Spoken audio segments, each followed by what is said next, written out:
Louise, go long, we need to get into the other.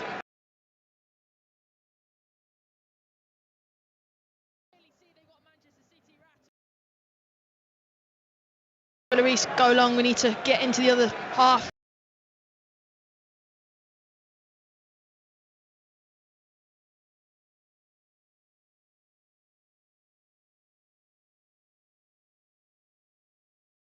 Half.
We need to get into the other half.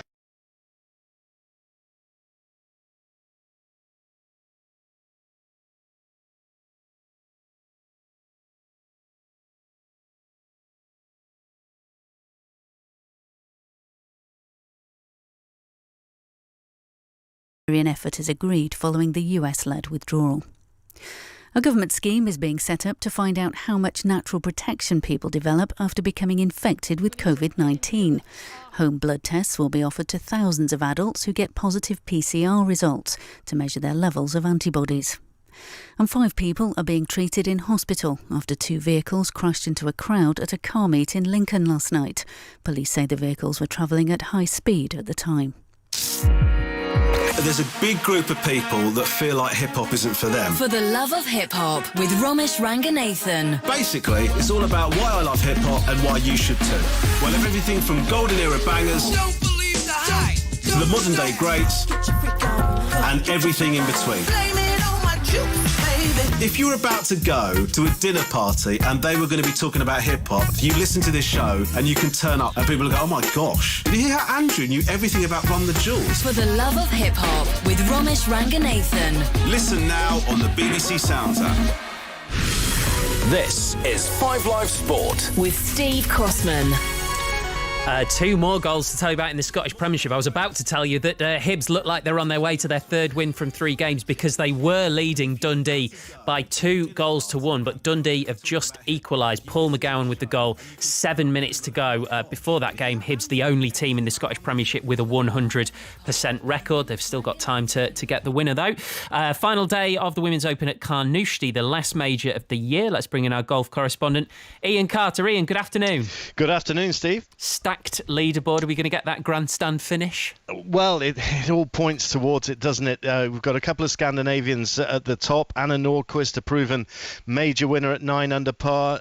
Nana Kirst Madsen pushing hard for a Solheim Cup debut, also at 9 under. And then the likes of Nelly Korda on the fringes, Lexi Thompson at 7 under par as well. And then the romance of Louise Duncan, the Scottish amateur, who is only 2 shots off the lead, and Georgia Hall, who's just about to get underway in search of her second British Open title. So all the ingredients are there.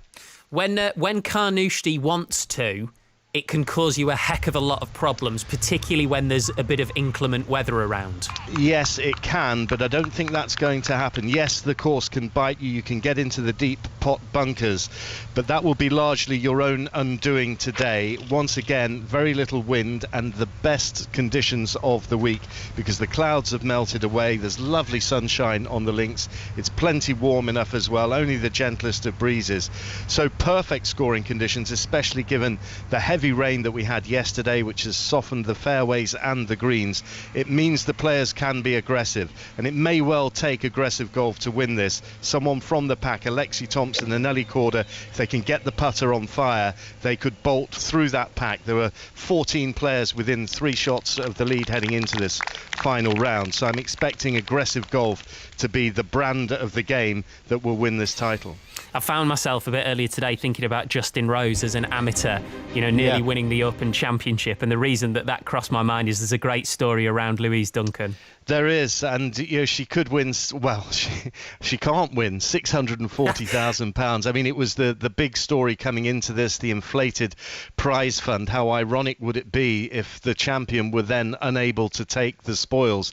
When she was asked about it yesterday, she said, "Oh, don't mention that." She said, "I'll be crying if all she gets is the trophy." It's one of those absurdities. She got into this field by winning the Women's Amateur Championship, so she's come through the amateur route.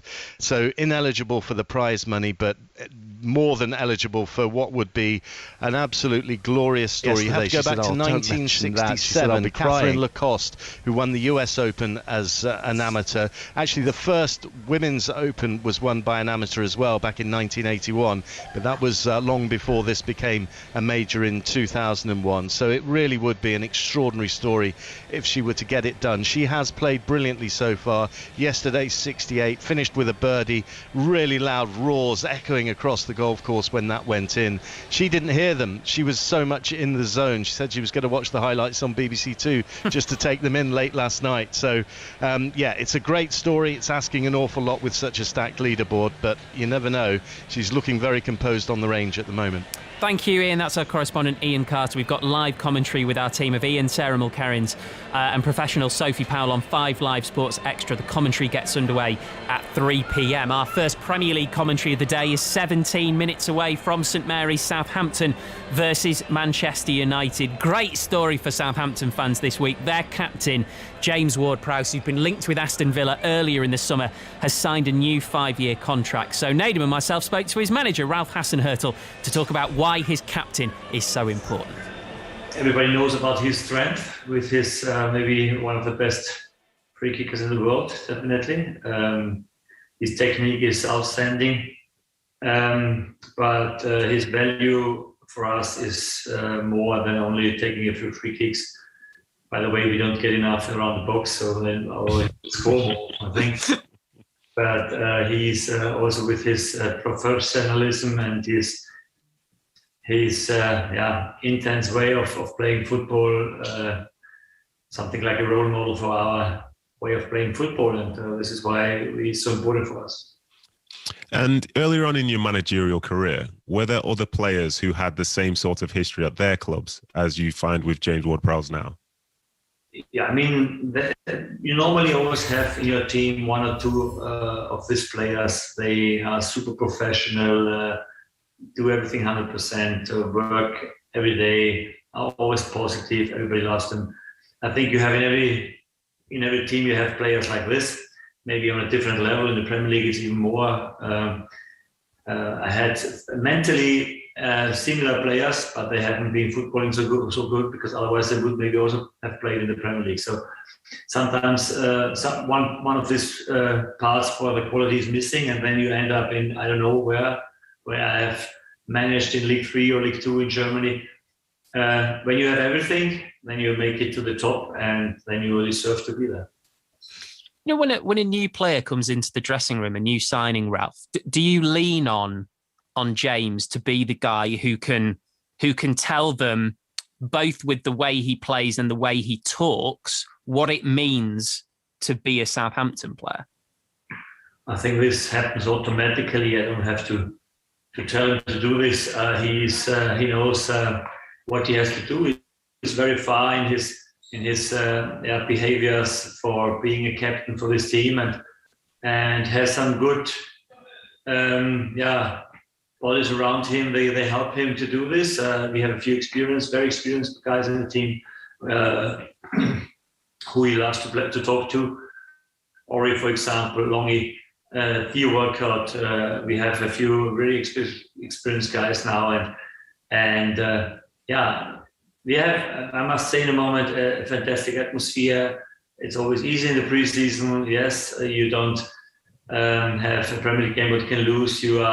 Everybody is hopeful to be part of the first team on the first match day. So it's always a very good atmosphere in the preseason. We have to keep this up, keep this high, and therefore we need Krause to go in front. Yeah, I totally agree. In preseason, the atmosphere is always a lot easier for it to be great. So what is James like, say, during times in the season when things aren't going so well? What type of leader is he in those moments? He's the type of leader who tries to be a 100% professional player on the pitch. I think this is what is the difference. I think, meanwhile, between players, they are taking the lead. They take the lead on the pitch. They show that they run more, they fight more. They don't need to talk so much. Talking in the pitch is not good because it costs you air what you need to run. And it's more important sometimes to trust the automatism we are creating. If something is not working, yes, he's maybe the first person I contact when I want to change something. But everybody has to take the lead on the pitch. Everybody has to be, leading player when it's about to win games. And for him or for everybody, it's important that they show the effort and the 100% commitment to the team. Is he the perfect captain, Ralph? Does he embody everything that you want in your captain? No, I think he's still not a super old player. He's still young and he still has to learn. I think I like the balance he has found of not criticizing somebody, but speaking to him. I like him sitting every evening on a different table to speak one time with the young lads or then with this ones.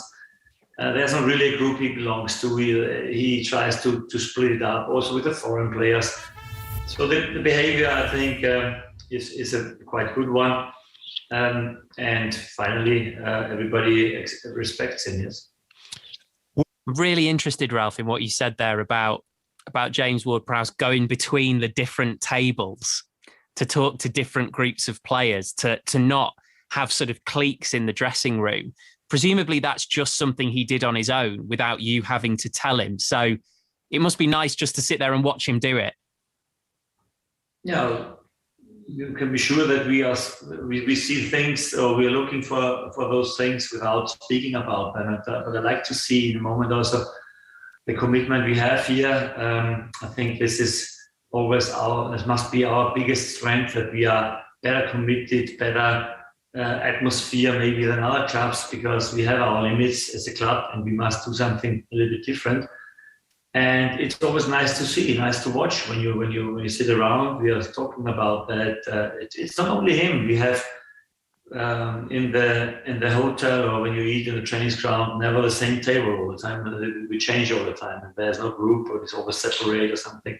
With a few French players, I have made experience in Leipzig that we have always a French connection, and then the rest of the players, that was not good, I think. But here also the French players are mixing, and this is important, I think. Yeah, I mean, you need everybody. Not everybody has to be best buddy to the other one, but it's always helpful when you are talking to everybody. That's the Southampton manager, Ralph Hasenhüttl, Curtis Davis, Nader Manua, Karen Carney, all with us on Premier League Sunday. I think, Karen, if I was a Southampton fan, I mean, you don't need to be told how important it is to keep him, but that really underlined it. Oh, massive. He's a talisman, a person you go to. He's so instrumental, and they've lost a lot of experienced players. You know, Bertrand's gone, Vestergaard's gone, Danny Ings is gone. So you've got to look to someone that's been here a long time, knows how to grind out results. And it's not been easy for him. I remember he actually wasn't featuring when the manager first came in. He said, "What have I got to do?" And you need to be more aggressive. Bang, and he goes and does it. The ultimate professional. So he's so key for him, and he'll be massive today as well. Nathan? No, it was good. It was good speaking to the manager about him, because you could see, like, it's a squad game, but you can see he has a soft spot for him, and all those things which he was saying in terms of how he's like, what he's like as a person when things are going well and things are going badly. They're the type of things which you do want to have in your dressing room, especially for the people who have the most influence, because I'll be honest, in my time, as is the case with lots of other people, if there's any sort of toxic environment in there and that's being led, that's coming from the leaders within that, it can be a very, very tough place to play. But it seems at Southampton they've got the right mix and the right person in charge of leading the culture. I think another thing that Hasenhüttl said is that if ever there's anything he wants to implement into the group or anything he wants to change, he goes to Ward-Prowse first. So I think he's probably just as important for the manager as he is for the group. And the manager maybe feels comfort in having him still there. Obviously, don't get me wrong, he's a very good player, first and foremost, and that's the reason why they wanted to retain his services. But that side of it as well, where you have a player that you can literally lean on like one of your staff, because he's been part of the furniture for that long, and you still have that trust in him, and he can go and relay that amongst the squad. It must be massive for Ralph Hasenhüttl, as well as, like I say, James Ward-Prowse being there and being a leader for those players in the change room as well. One thing I absolutely love, we're just looking at the pictures of Molineux as well. And Wolves, of course, have got fans in, and Spurs are the visitors. We've just seen Ben Whittaker, the British boxing medalist, who said, for people will remember, he said, "I want to meet the mayor of Wolverhampton and I want to wear his chain." Well, I'm delighted to say, Naden, Yeah. he is wearing and the looked chain. Very happy doing it as well. He was giving a little jig in that box level. Things you love to see, eh? Yeah. And honestly, more importantly, Curtis, these are Wolves fans who get to see Raul Jimenez. Started last week, starts at Molineux today. He had that horrific skull fracture back in November. This is his first chance to be in front of those fans again. Yeah, it's delightful to see him back. You know, after that, he spoke about he has the support from his family. He could have ended his career, but he's ready to go again. And I think when you've got that commitment from somebody that they want to keep going after a horrendous injury like that, and to have the fans back behind him, they'll be hoping he finds his best form again, because they're going to be desperate today to find openings, but you wouldn't like it to fall to anyone better than Raul Jimenez. Yeah, it's great to see him back on just on a human level. And then from the footballing side of things, how about your first game back being against your old manager? Well, yeah, that's gotta feel nice if you get the result, eh? Well, and then when Kane goes, you'll sign him. Yeah, that's the one. It's a massive deal for Bruno Lage today, though, isn't it, Curtis? I mean, if you think, you're coming up against the guy who was poached by your opponents, what a way to kind of announce yourself on the scene that would be. Yeah, it would be. Obviously, listen, Nuno's history at Wolves is massive, so he's done a lot of good things for their football club, so he can't compete with that yet, but he'll be looking to build his own legacy. And as you said, if he could get one over on him today, it'd be a massive result. But I'm not too confident that Spurs won't win. Oh, why is that? I just believe Spurs will beat Wolves. I think Wolves aren't the Wolves they used to be. They've lost a lot of big players. I know Jimenez is back, but I think Spurs are going to have too much for him. This guy's so anti-North London, isn't he? I said Spurs are going to have too much for them. I'm not anti-North London. Oh, sorry. This is listen. You know Nedum better than I do, Curtis. No, so but he's you trying know what he's like. no, he wants to get Kane out as well. He's trying to come up with something against me now. See? I know. I said I thought Chelsea would beat Arsenal, and I said Tottenham would beat Wolves. It's okay. Sorry. To be fair, I'll take it back. You're a Spurs fan. I'll take it back. Sorry, my fault. It's been one of those weird days as well, Nedum, where we've definitely spent more time talking about people who aren't playing. Well, yeah, there is that. And Harry Kane is on the bench. But in terms of the team that's starting, Tanganga and Oliver Skipp were two of the really big positives out of that brilliant win over Man City. Yeah, that's right, yeah, especially for me, Tanganga, because I saw him play at the Etihad last season when I think Spurs lost, but he was very front foot with his approach, and I think for those City players who he comes up against, if you give them time and space, you could be in for a very, very long day, but he took the onus to go out there and try and affect it, and he did. I think he set the tone defensively, the people around him reacted to it. And don't get me wrong, it wasn't a perfect performance by Spurs, nor was it a brilliant one by Man City and whatever, but as they left the field, they deserved it, and it was due to performances like his own.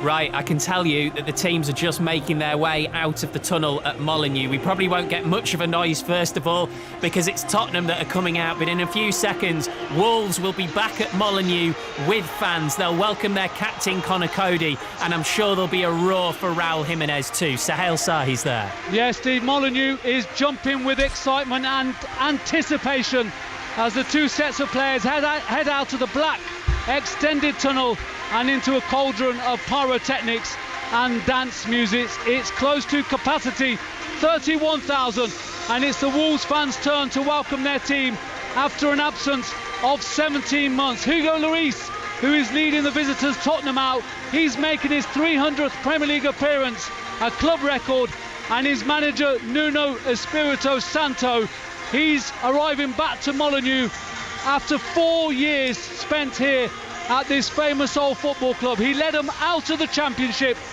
and into the Premier League, where he led the club to 2 top 7 finishes and European football. He's there in the tunnel, just received a hug from Bruno Lage. There's a banner displaying saying thank you, Nuno.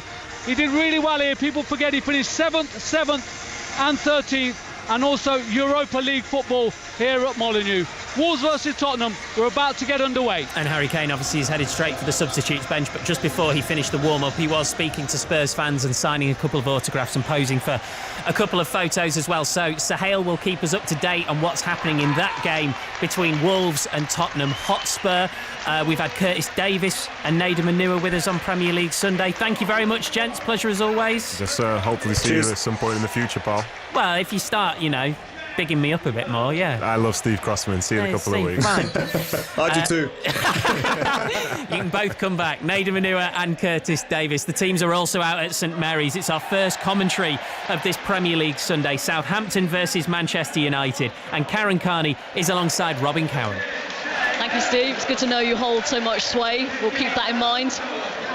Both teams are out here at St Mary's, and like at Molineux, it is the first game here in Southampton with a packed house, the first one for Saints fans since March 2020. Real jubilant atmosphere, as there has been up and down the country on these opening home fixtures for these Premier League sides. Southampton will hope to stop this ridiculously terrible run they've been on against Manchester United. They haven't won against them since they were managed by Ronald Koeman in January 2016. That was at Old Trafford. And the two captains, James Ward-Prowse, as you've been hearing on 5 Live Premier League Sunday, signed a new contract, 5 years. And Harry Maguire getting their final instructions from the referee. The Saints away to our left in a huddle. And they'll be wearing their home strip red and white stripes, black shorts and white socks. Alex McCarthy is in goal. We'll run you through the two teams in full in just a moment. He is in all light blue today. Manchester United in their third strip, navy blue shirts, yellow shorts and navy blue socks. We're just about set for the action. Craig Pawson will blow the whistle for the start of this game. But Of course, before we do that, the whistle will blow. First of all, for the taking of the knee, which is largely applauded. The majority, I'd say, around St Mary's. And we are underway. Southampton's number 8, James Ward-Prowse, gets the game underway. Southampton kicking from left to right as we look down here, and immediately a foul given and a good opportunity from a set piece for Southampton early on, Karen Carney. Yeah, it's a bright start from Southampton. You know, straight away putting it on Man United, getting the pressure on them straight away, making them feel uncomfortable. That's exactly what they did last season when they're in such good form. Just always made the opposition uncomfortable, hunting, getting around them. And now they've got James Ward-Prowse, as you said, signing a new deal over the ball. This is not who you want to be defending against if you're a Manchester United defender with his set play deliveries. In the first minute here, full-time score in the Scottish Premiership, Dundee 2, Hibs 2. James Ward-Prowse raises his left hand up in the air and he swings one in. Went for goal there at the near post, and David De Gea had to scramble down to his right and turns it round the post. Corner kick to Southampton. Oh, it's 40-odd yards out, and I thought there's no way he's going to take the shot. Thought he's going to put it back post, but I think he tried to give the eyes to David De Gea, who was expecting the cross. He's tried to bend it in the near post and it's bounced, and David De Gea just has to push it out for a corner. It's a good recovery by the Spaniard in light green this afternoon, bright red gloves, and it's James Ward-Prowse once again with the left hand raised. Corner kick on the far side, and he whips it in and it hits the near side netting. Not a great delivery from James Ward-Prowse on this occasion. Just realised that James Ward-Prowse is human on set plays. Never seen that before from him. Look, usually, as we speak about on a regular basis, his delivery's on point. That's disappointing for him. He needs to be doing better. But just looking actually real quickly at Manchester United shape, it's actually Martial who's in the 9 position, and Greenwood, he's on the right hand side, and Pogba is on the left hand side as the other front 3. It's Mason Greenwood. Such a brilliant game against Leeds, scored the goal. Of course, one man who had an even more exceptional game was Bruno Fernandes, a hat-trick, and perhaps even more, Paul Pogba with 4 assists. It's been a bit of a shaky start though from Manchester United. They've given it away inside their own third, but Southampton can't work it, and it's at Paul Pogba's feet, and he plays it to Luke Shaw, who's being pressed well inside his own penalty area by Theo Walcott. It's one back by Adam Armstrong, and it's another corner kick to Saints. The pressing from Southampton's been spot on. It started there with Theo Walcott. He's pressing, getting in the face of Luke Shaw, passes it back to Maguire, and then Armstrong's on him as well, and you know, they win the corner. But that's exactly what I was saying about earlier. They make you feel so uncomfortable. They put you under stress as a player, and any player that has time on the ball can punish you, and this is their game plan. Do not give any Man United player any time on the ball. Second corner kick already. 3 minutes gone. Southampton 0, Manchester United 0 on BBC Radio 5 Live. Corner kick on this near side, the right. It's low driven from James Ward-Prowse, and Southampton player takes a tumble. There's some shouts mainly from the crowd, and the referee Craig Pawson is unmoved by that, and Manchester United could break here. A fantastic ball over to the far side by Paul Pogba. He has released Greenwood, who gets onto it and plays it back to Wan-Bissaka, midway inside the Southampton half here. Southampton back in their shape. Manchester United lose it with Paul Pogba, and now it's brought away on this near side, the right, by Theo Walcott, who finds the new right back. Chelsea signing Tino Livramento, 18 years old. Had his first senior minutes against Everton, and he's starting again this afternoon. Really frenetic start to this game. Gineppo sticks a boot out, and it's a throw-in midway inside the Southampton half to Manchester United. I was really interested to see Paul Pogba live in this position where he starts on the left-hand side and he just roams in. Kind of comes, he's not left wing. We know that he's going to go in and kind of be an extra centre midfielder and pick up those positions, and then Bruno Fernandes runs into those spaces that he vacates. So I'm interested to see how that progresses as the game goes on, because he was so good last week, so prolific in terms of his assists and, you know, game influence. Former Chelsea and England international Karen Carney, who spotted that Ralph Hasenhüttl is sporting some different attire this afternoon. We'll get onto that in just a moment, but some space on this near side, the right, for Theo Walcott. His shot is charged down though by Nemanja Matic, and it's into the gloves of David De Gea. Not the usual tracksuit today for Ralph Hasenhüttl. No, I spotted that as soon as they came in. He's gone for Graham Potter-esque. They've both gone out of tracksuits now into different attire, but it's worked for him, hasn't it? Yeah, and I'm just watching the Manchester United. Michael Carrick's gone down next to Ole Gunnar Solskjaer. They're both out, not happy with how they started the opening 5 minutes. Manchester United. Luke Shaw just about keeps that one in. We'll head to Molineux in just a second. That was a 2 o'clock kickoff as well between Wolves and Spurs. Paul Pogba sends it down the line this near side towards Anthony Martial. It's picked up by Salisu, who plays it back to McCarthy in the Southampton goal. Let's check in at Molineux. Sahel Sahi. Yeah, 5 minutes played here, Robin. It's still Wolves 0, Tottenham 0. Neither side really creating anything, but there's been a nasty head collision between Japhet Tanganga and Marcel. They're both competing for the ball on the halfway line, but thankfully they're both okay. They've received treatment. They're back on the pitch. So at this precise moment, they both seem to be just fine. 5 minutes played, Wolves 0, Tottenham 0.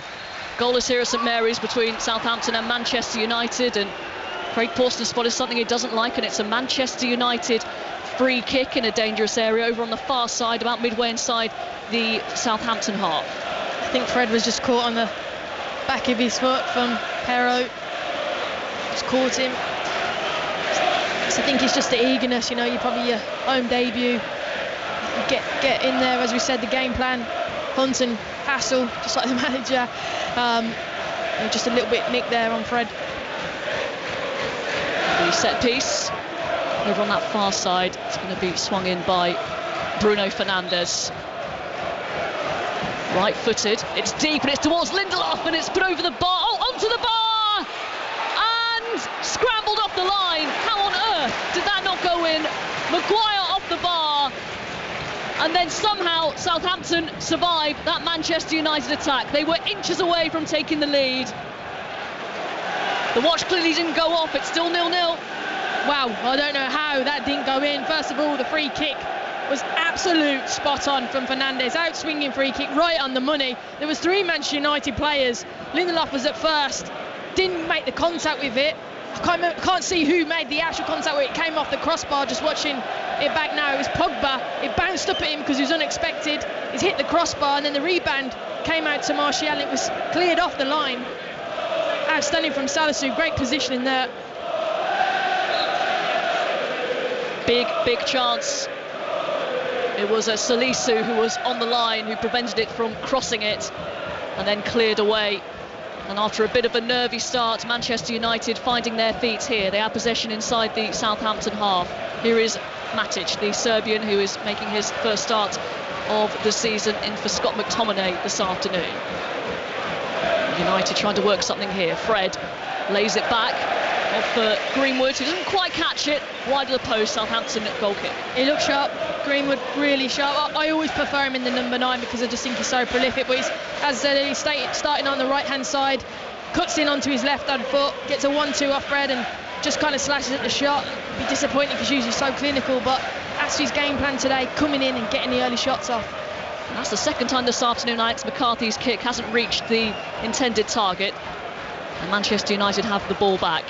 It is Southampton 0, Manchester United 0. And I mentioned as the game kicked off that Southampton do not have a good record against Manchester United. Their last win was away from home in 2016. Their last win at home, and their only win here at St Mary's was all the way back in 2003, a 1-0 win. The late goal from James Beattie. Just looking at Southampton in their narrow 4-4-2 shape, it's exactly the same. We expected that from them. I think for Manchester United, if they really want to try and exploit it, they've got to get the wide players involved and really pull them apart and make them work. Let's head straight to Molineux. Penalty, Sahel Sahi. Yeah, it's Tottenham who will be taking this penalty. Dele Alli, the ball was fed to him inside the penalty box. He tricked his way past Jose Sarr. He brought him down. The referee's pointed to the spot. Ali scores, puts it the other side of the goalkeeper, Jose Sarr. And it's Tottenham's second goal of this Premier League campaign. They lead Wolves here at Molineux by 1-0. So a good homecoming for Nuno Espirito Santo against his former side so far. Back with Sahel if anything else happens there. 0-0 here between Southampton and Manchester United on BBC Radio 5 Live Premier League Sunday. it doesn't end here. We have the big one. Chelsea against Arsenal kicks off at 4:30 later on this afternoon. The ball doesn't quite bounce for Southampton inside the Manchester United half, and it's brought away by Bruno Fernandes, hugging that far touchline. And they'll play it back now to Harry Maguire and Victor Lindelof. We did just have a shot of Raphael Varane on the bench, and it is widely expected that he will, when the time is right, become the replacement for Victor Lindelof. You wonder what Lindelof's thinking. Just thinking of the same performance as last week, because it's kept him in the team, and he did really well, and maybe he's the type of player that needs to feel the pressure. But it's going to be difficult for him. You bring in Varane, you know he's going to play at some point, it's just when. Another free kick, there's been quite a few of them already inside the first 10 minutes here at St Mary's. Free kick to Manchester United on this near side, the left side that Manchester United are attacking. About midway inside the Southampton half. 0-0. And it's going to be a left-footed delivery this time from Luke Shaw. Both wide free kicks have been from, you know, they're looking for the outswing in terms of they're going to really try and put it on the 6-yard line. You know, Bruno Fernandes from the other side, really trying to bend it across. It's difficult for McCarthy to get it. Luke Shaw. Again, it's a really good delivery. It's bounced kindly here, and the shot from Paul Pogba is blocked, and it's out for a Manchester United corner. Southampton are not defending these very well, but the deliveries are exceptional. That's what I'm saying. The deliveries are really they're spot on. It could have been maybe offside, but they're just causing a problem because McCarthy can't come and get it, and none of the centre-backs, Stevens or Salisu, are coming out and really commanding it, and they're just petrified then to tap it in for an own goal, and they've got to defend this better or not give away the free kicks. Here comes the corner over on the far side. A big punch by Alex McCarthy. The header won on the outside the penalty area by Matic, and then Paul Pogba goes down. It's another free kick. The Southampton fans aren't happy. He stopped in his tracks and drew the foul, and it's another set piece in a good area, just a little bit closer than last time. Again, it's naive from Southampton, you know. Pogba's facing his own goal, he's not going to go anywhere. Let him have the first touch and win it on the second one instead of going in, being aggressive, and now you're defending another wide free kick, literally 5 yards outside the 18-yard line, and they look vulnerable, Southampton, at set plays, defending them for sure. Bruno Fernandes and Luke Shaw over this one. Shaw, of course, back at the club that made his name, and Southampton came through the academy.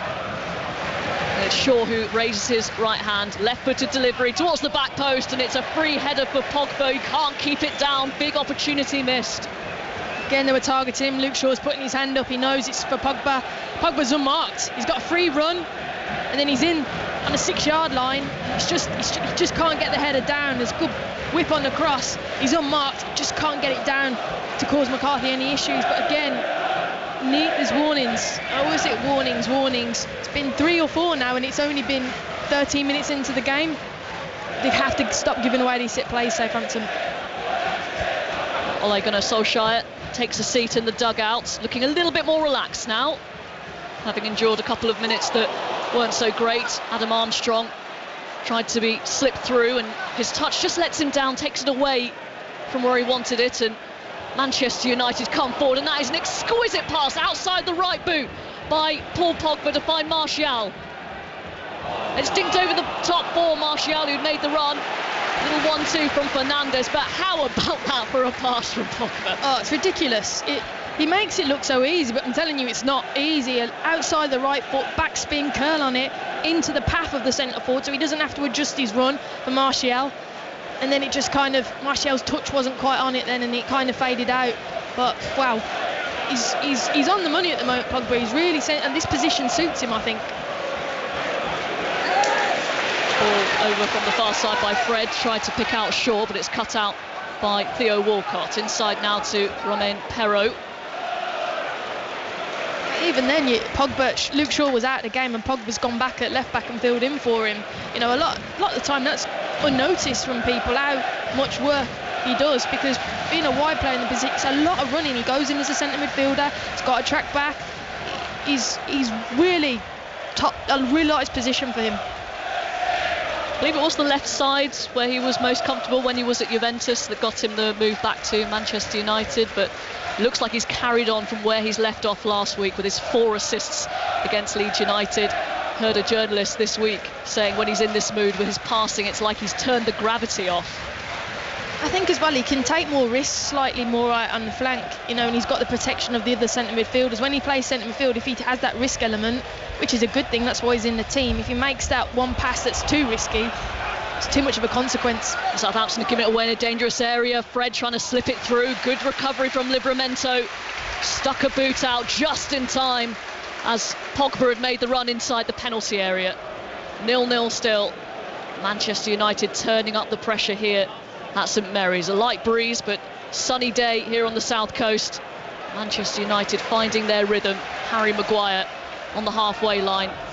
Every single Saints player back, but Manchester United give it away, but Moussa Djenepo had Armstrong up ahead and he couldn't find him. Just need to take care of the ball a bit more. They haven't seen much of it in the last few minutes, Southampton. This is BBC Radio 5 Live Premier League Sunday. As you heard earlier, Tottenham leading Wolves by 1-0, penalty kick.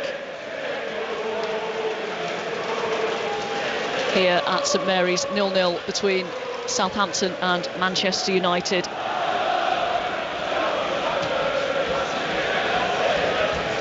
Here's Matic inside the centre circle. Southampton can't really get the ball off Manchester United at the moment. Work it down the far side, the right.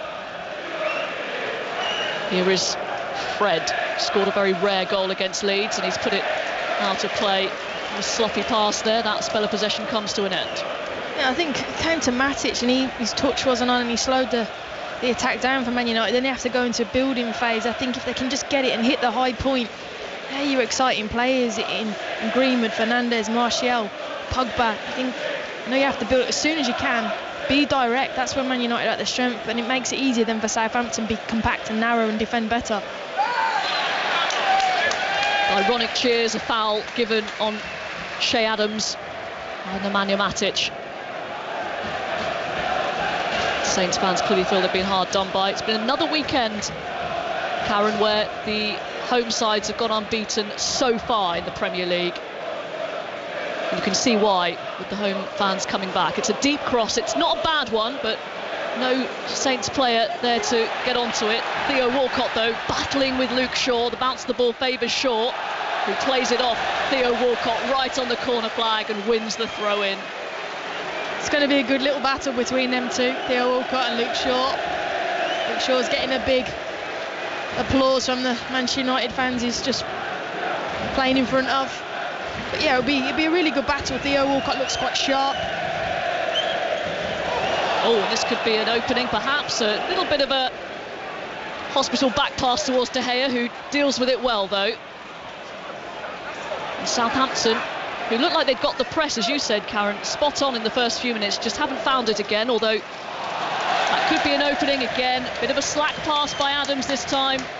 Out of play for a throw into Manchester United, 0-0. It's like you said, when they're out of possession, they're really organised and then they hunt and win it back. And if they win it back, they seem to give it away. They've got to keep the first pass after they regain it, otherwise they're going to be defending a lot of time and chasing the ball. Just need to be better in possession, Southampton.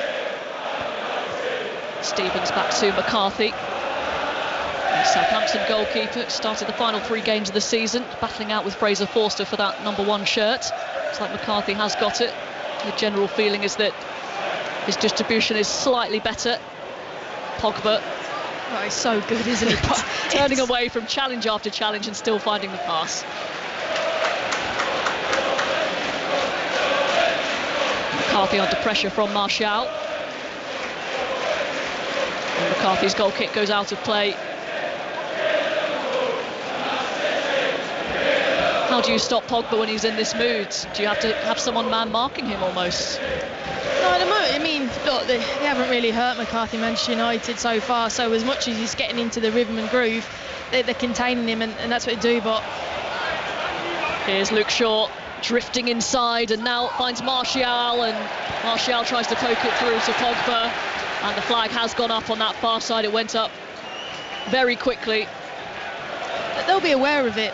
You know, Southampton, I mentioned it earlier, how, you know, last season there was a clear imbalance of Manchester United. They're so left-sided dominant in terms of how they attack. I think third highest in the Premier League, whereas on the right-hand side they're joint second lowest. So in terms of, you know, scouting analysis, you know Paul Pogba is going to come in field, roam in field, and you know they're going to attack with Luke Shaw and be dominant down his side. So you can have Hasenhüttl will know exactly how to defend, and maybe they're slightly overcompensating a little bit to protect that side. Is a free kick which will be taken by the goalkeeper McCarthy. Right-footed, sends it up over the halfway line towards Adams. It's won by Harry Maguire and then Luke Shaw. And then Ward-Prowse gets a foot in and gets there first and wants the foul, but Craig Pawson lets it go. And now here come Manchester United on the break over on the far side. Mason Greenwood. He's been doubled up on. He finds Fernandes, who'll swing in the cross first time. It's headed away by Stevens.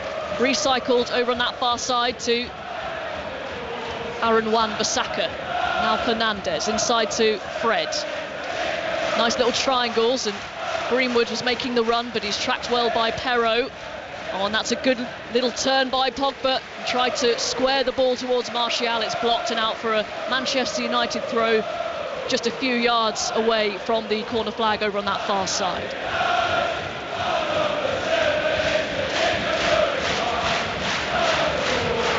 Throw-in taken by Wan-Bissaka, and it's smashed out of play. And it's going to be another corner kick to Manchester United. I was just watching the movement of Mason Greenwood, and you're always taught as a kid, make one movement for the defender and one for yourself, and he's always doing opposite movements. So if he goes away, he wants it to feet. He's just really, really sharp in that. For a young player, I think that's why he's better in the number 9 position, because he can make those movements in between the centre halves, where he can sometimes be isolated out on the wing. Here comes the corner kick, another good meaty punch by McCarthy, gets good distance on it, all the way back to Wan-Bissaka just inside the Southampton half, spreads it over to the far side. That's a good diagonal by Wan-Bissaka. Greenwood goes down, the referee waves play on. Now here comes Southampton with Oriol Romeu. Again, Manchester United back in their shape, and Mason Greenwood is still down, and well, Stevens has picked the ball up. I think the referee has now stopped the game, and he's pointing at his head, Craig Pawson. Stevens is absolutely furious because he doesn't believe that he's down injured with a head injury, which means they had no need to stop. I think if the referee has any doubt, he has to stop the game, but clear frustration there from Southampton. Mason Greenwood is back up on his feet now. Yeah, I mean, there was a switch ball out to Greenwood, and I think he was just slightly caught on his chin and stayed down, and the play played on when Southampton won it back, and Stevens was infuriated because they were on the attack and felt that Green would be okay, but the referee, head injury, protect the player, he did the right thing. Green, really, it's about health and safety, and that's the referee's job. Unfortunately, that is going to make him a bit unpopular, but yes, safety first. He did think it was a head injury, and of course the Southampton fans are not best pleased as Mason Greenwood is back up, just rubbing his chin, and ball is put out of play over on that far side. Midway through the first half here, it is Southampton 0, Manchester United 0. We have live football commentary for you in the next 3 days as well. Monday Night Club tomorrow, followed by commentary of West Ham United against Leicester, and then Carabao Cup starts on 5 Live. Barrow against Aston Villa on Tuesday, and all round the grounds as well from the other second round ties. And then Wednesday nights we have West Bromwich Albion against Arsenal, and don't forget Arsenal against Chelsea live from the Emirates coming up from 4:30 today. Southampton go long, Manchester United pick it up easily. They are dictating things. Wan-Bissaka forced to go inside. Matic gets there first. They just look sharper, Manchester United. Down the line on that far side by Bruno Fernandes. Mason Greenwood on the ball now. He's being booed by the Southampton fans, as you'd expect after the previous incident. Fernandes cuts it back here for Fred, doesn't take on the shot. Moves it to this near side, the left for Luke Shaw. Into Fred, over the top for Pogba, who was offside, so he leaves it.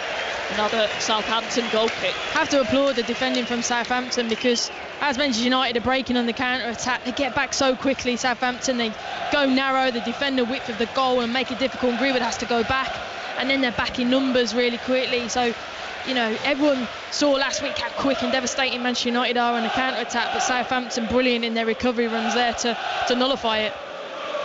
Goalless here. Southampton, though, their defence hasn't been great this season going into last. No clean sheet in the last 12 in the Premier League. That was in March, and that was against Sheffield United. We just got a shot from the camera of Ed Woodward sitting next to a smiling Sir Alex Ferguson here at St Mary's. Manchester United trying to work it forward. That's a good header by Salisu, the Southampton centre-half. Signed last summer, didn't get an awful lot of games, but he's started the first 2 here. Lindelof plays it back to David De Gea. The Southampton fans urging Southampton to press, which they are doing. And a mistake is caused, and that's a foul by Bruno Fernandes. Very late. And it's going to be a free kick to Southampton. What Southampton do brilliantly is any time Manchester United pass the ball back, that's a cue, that's a sign, we press. And every time it went back, the next player pressed, and it went back and back and back until Manchester United were forced into a mistake, and it was won there back by Pero, and then it was caught late from Bruno Fernandes. Just got ahead of him, caught him on the shin. But again, they're so good at pressing and putting you into full sense of security, Man United, and hunt, and this is where they get another wide free kick with James Ward-Prowse over the ball now. It's even further away than the one that he attempted to score from, so I don't think he's going to do that this time. But a very similar position over on that far side. It will favour the right foot of James Ward-Prowse, his trademark slicked hair over to the right-hand side. And it's whipped in once again. Bruno Fernandes gets his head to the ball. And Manchester United attempt to break with the energetic Greenwood, but it's forward from Livramento. Again, the Southampton fans are screaming for a foul, which isn't forthcoming. Greenwood trying to twist away from a couple of challenges, and Southampton win it back, but it's punted out of play by Stevens for a Manchester United throw. Let's get back to Molineux. How's it looking between Wolves and Spurs to Hillside? Tottenham are still leading by a goal to 0. Wolves are on the attack. It's Jimenez. Oh, just over the crossbar. That would have been a lovely goal for Jimenez and Wolves, but it just floated over the top of the crossbar. Still Wolves 0, Tottenham 1. The goal coming after 9 minutes from the penalty spot. Dele Alli got tripped. He took the penalty himself and he put it past Jose Sarr. Wolves 0, Tottenham 1. Southampton 0, Manchester United 0. Southampton win it back well on the far side with Moussa Djenepo. He finds Armstrong, back to Djenepo, up against Fred. Couple of step overs, 2 or 3 step overs actually. Finds Armstrong, who takes the shot, and it's just high and wide. Adam Armstrong scored in his debut last weekend against Everton, took on the shot there, wasn't too far away either. No, it was in the right area. I think Djenepo did really well picking him out on the edge of the 18-yard box. You see what he does. I mean, the ball into him was fizzed at him quite high up, and he gets a really good cushion touchdown, and he's trying to bend it into the far corner. You know exactly what he's trying to do, just didn't execute it, but they need to get him more on the ball. He's really bright, lively, done so well last season in the Championship. Just hoping he can replicate it in here, and eventually Southampton won't be missing Danny Ings. Big football boots to fill from Danny Ings. Scored 2 and 2 for his new club Aston Villa. Absolutely outrageous overhead kick yesterday. Here is Salisu. Southampton now coming back into the game. Plays it out to the far side to Pero, and now Djenepo. Over on the far side, enters the penalty area. Down he goes, and his attempted shot or pass was blocked by Fred, and Manchester United clear. Fred did really well there to block over, because Djenepo's starting to get into the rhythm and did a double step over.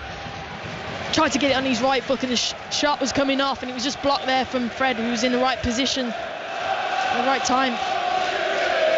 Southampton now having a spell, enjoying a little bit more possession. They've survived the Manchester United storm, where they hit the bar and had one cleared off the line, and now they look a little bit more confident, although Martial, not a great touch. Well, you've got to say it was a good piece of defending from Stevens, who stopped the ball going into the feet of Martial. This is the frustrating part about Martial. We haven't seen enough of him. He hasn't made runs in behind as much. It gets played up to him. You know, he's in the team today. You know, people have come in. You've got to make an impact. Great ball from the inside into Livramento on this near side, the right. Tries to play in Theo Walcott, who was in the penalty area, and that was very close for Shea Adams to nick it off the toes of Harry Maguire. Good press, and Bruno Fernandes dawdled on the ball, and it's taken by him by Stevens, and now Shea Adams facing up. Adams! It's there! Shea Adams, low, left-footed, past David De Gea. He sends St Mary's into rapture. Southampton 1, Manchester United 0. Well, we've spoken about how aggressive they are in the opposition half in terms of pressing, and that's where this goal came from. There's an argument where Bruno Fernandes was fouled. I don't think it was a foul, but I'm sure it'll be looked at. But look, it gets played in around the 18-yard box. They're tight together, nice little intricate passes, and it falls to Che Adams, and he gets it onto his left foot, and it's a brilliant finish. But looking at the build-up play, I think Stevens was aggressive, winning it off Fernandes. It gets picked out then. There was a slight deflection though on the end product though of the shot from Che Adams. But look, the last 5 or 10 minutes, I think they've deserved it, Southampton. But it was really good intricate play around the 18-yard box. Armstrong keying it. 2 centre-forwards linking up well, and that's 1-0. Well, a lot of Manchester United complaints. And it looks like Craig Pawson has had a word with a few of them. Have to see. I think there was a booking there. Try and get confirmation of that. Bruno Fernandes is really not happy. He was the player who he thought was fouled, although we've seen, Karen, this game in particular, Craig Pawson has let a lot of things go. It's got physical the last 5 or 10 minutes, and you're right, he's let a few go. But where I don't think Bruno Fernandes helped himself is when the foul was coming, he checked his shoulder as if to say, I know it's coming, I'm going to go down. So the referee was in a good position, was like, no, I've seen that you've read it, you've looked at it, I'm going to play on. And then they were just absolutely punished, and it was clinical right down the centre of Manchester United. A pensive looking Ole Gunnar Solskjaer on the touchline now. His side very unlucky to be behind, but it's been fairly even.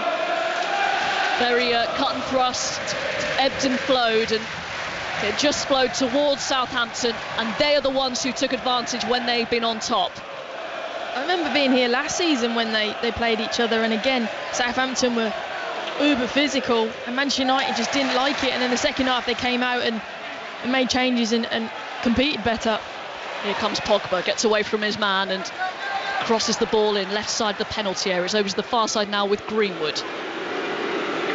Here come the boos once again. Plays it inside, about 40 yards from goal, Manchester United. Fernandes to Wan-Bissaka. Now to Fred, playing it in and around the penalty area. Fernandes with a clever little chip ball, a little bit too much on it though for Wan-Bissaka. He's going to go out for a goal kick to Southampton. Slightly rattled Manchester United. Not, like I said, the same last season. I think half-time they brought Cavani on and that's how we changed the game. But just looking back at the foul, Stevens stepping in on Fernandes, it wasn't a foul for me. You know, you're in your own half, you've got to get your body, you've got to protect it. Different area of the pitch, you might be getting away with it, but not there. 2-0 up in this fixture last season. You're absolutely right. They lost 3-2 to Manchester United. Southampton, in fact, they won't be counting their chickens just yet, Southampton, because Manchester United have come back a total of 10 times to get points off Southampton in the past. So I think in general also they've just had a little bit of an issue keeping hold of lead, Southampton, in the past, something they must work on. But Ralph Hasenhüttl in his crisp white shirt and vest, still prowling his touchline, still got his trainers on. An interesting hybrid look there from the Southampton manager. They lead by 0-0. Shea Adams scored 9 goals last season, off the mark this. Southampton in possession in their own half. Spurs lead by 1-0 at Wolves at Molineux. That was also a 2 o'clock kickoff as we approach the 34th minute here at St Mary's. Fred allowed to turn in the midfield and places the pass over to the far side.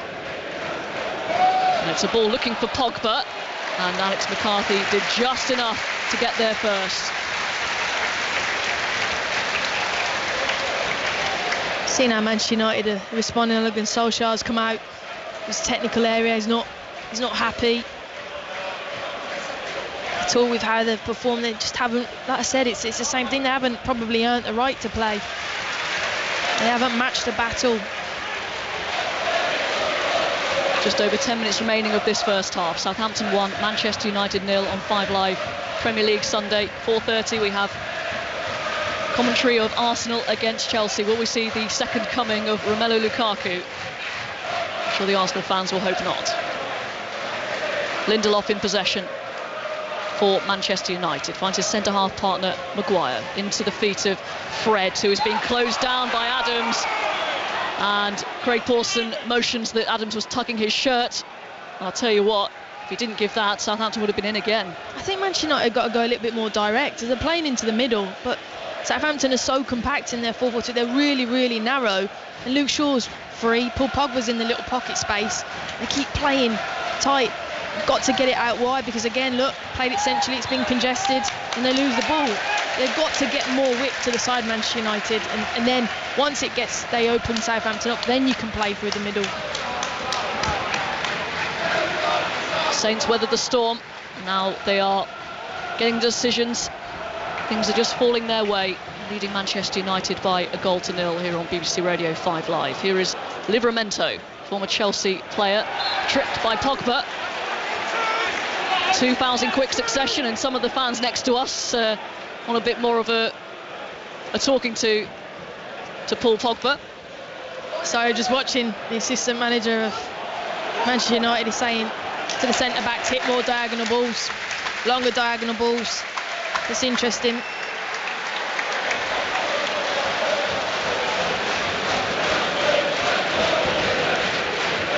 Substitutes warming up. Donny van der Beek and Rafael Varane getting his first run on the touchline, wearing the fluorescent orange vest from a substitute. Player of such high quality, one who's won everything in the game, domestically and internationally, of course, for France as well. Southampton in possession. They have a throw-in deep inside the Manchester United half. About 10 yards away from the corner flag, over on that far side. It's going to be taken by the left-back, Romain Perraud, who signed in the summer from Stade Brest and recorded the most assists by a defender in Ligue 1. Gineppo trying to force his way to the byline. Corner kick is claimed, and it is given to Southampton. Look how Gineppo then turned to the crowd and said, come on, and the Southampton fans absolutely loving it. A gesture to the fans to make some noise after winning a corner kick. That is how happy players are that fans are back in the stadium. There's going to be a Ward-Prowse delivery once again. Over on that far side, the left hand goes up, right-footed towards the near post. It's Pogba who gets the header away. And the bounce of the ball is a little bit awkward. Manchester United trying to break, but Romeo picks it up. Not a great pass by Adams. A bit of space now here for Greenwood. First time ball over the halfway line towards Luke Shaw. And now Pogba has time to look up and pick a pass. Finds Fernandes. This could be neat from Manchester United. Floats it in towards Greenwood, who takes on the shot and gets it wrong. It was a difficult volleyed opportunity, but the Southampton fans enjoyed him getting that slightly askew. Yeah, it works itself out to Bruno Fernandes, slightly on the right-hand side. He's trying to dink it over Stevens' head into the path of Mason Greenwood, and it's seat coming over his head, and he's trying his best to look at it with his left foot and smash it into the corner on the volley, but just slightly took his eye off it and scuffed it in the end. But I think that's what they've got to do more of, turn Southampton. Same B, you know, long ball, but it's a long pass. It can be a little bit more direct. Will that favour Anthony Martial, Karen? Because you were saying in the build-up, this is a big chance for him. He's starting a game. He didn't have a great season last time. Yes, he had a lot of injuries, but in those forward positions for Manchester United, he's not really doing a lot. No, and I don't like to be overcritical. The Manchester United attack. Shaw plays it out to the far side. Gineppo will try and prevent the corner here. It's out of play, and it is a corner to Manchester United. No, I was just saying on Martial, you're in the team, you've got an opportunity, really stake a claim. It's in the second game of the season, you've had a good pre-season, come in, actually not had a good result last week, roll on that momentum, but it just hasn't looked himself, doesn't look comfortable, and hasn't made the movements to help his team out. So a corner kick. We're approaching the 40th minute of the first half here. Manchester United trailing by 1-0. It's an out-swinging corner. Matic was up there, eventually cleared by Romeu on the penalty spot, and now Southampton can break. Armstrong wants it. Livramento gets past Fred. He needs to get his head up here. Fred is getting back at him. Livramento, what a run this is! And he tries to find Armstrong, who was stretching every sinew to get there, but it wasn't quite enough. It's going to be kept in over on the far side with Adams. Plays it back to Gineppo. Not on the same wavelength as Perraud, had made the run into the penalty area, and Manchester United try and bring it away, but that's a poor ball. Here's Theo Walcott trying to get around Harry Maguire. And the referee has waved for a goal kick. What a chance for a second, and what a play from Tino Livramento. It's unbelievable from Livramento. He picks the ball up in his own half. And actually Armstrong is free. He's in a 1v1 situation with Pogba and everyone's shouting, pass it. But fair play to Livramento. He's unbalanced and he thinks, I can't make this pass. Keeps going down the right-hand side and eventually fizzes a great ball across the 18-yard box. But Armstrong just can't do enough to get there. But brilliant play from the young right-back. Southampton 1, Manchester United 0. Let's head to Molineux Sahel Tahi. 4 minutes to play in the first half, Robin. It's still Wolves 0, Tottenham 1. The goal coming from the penalty spot. Dele Alli with his first of the season. Wolves have been dangerous, especially on the counter-attack, but that final pass, that final touch is severely lacking, and we'll have a lengthy time added on period at the end of this first half because of a nasty head collision between Tanganga and Marçal. Wolves 0, Tottenham 1. Romeo has lost it, and because of that Greenwood was fouled. A rush of blood from Perraud and a free kick.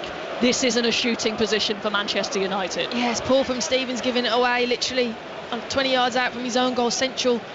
It leaves his teammate Perraud no choice but to foul Mason Greenwood.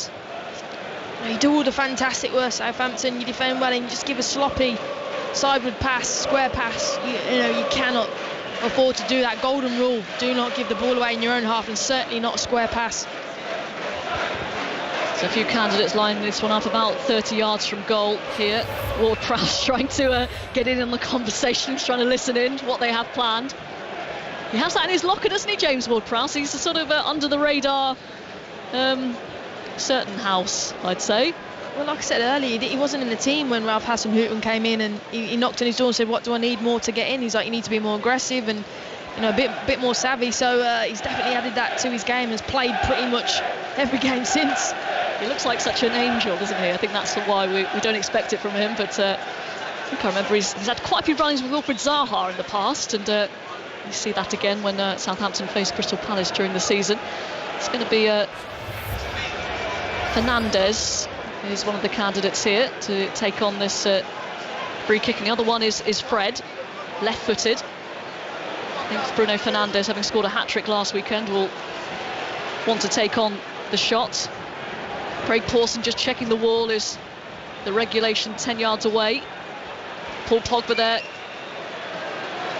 in close attendance to the wall as well, trying to cause some problems. So a really good chance for Manchester United to strike back here. 10 minutes to go until half-time. It's Fernandes, it comes off the wall. Huge cheer. Will go out for a Manchester United corner kick. Yeah, Bruno Fernandes disappointed there. He's shaking his head. The wall did its job. Stood big. Blocked it, gone up for a corner. Luke Shaw now with the out-swinging corner. Can he make it count just before half-time?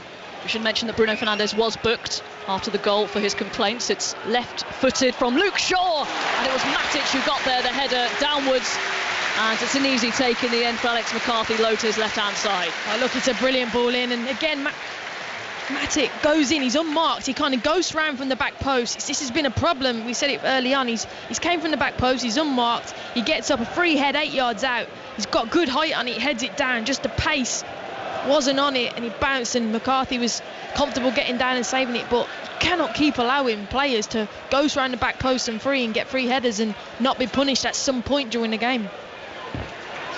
Salisu with the up and under. Harry Maguire takes it down unchallenged on the edge of his own penalty area. Southampton having a breather as we approach stoppage time at the end of the first half.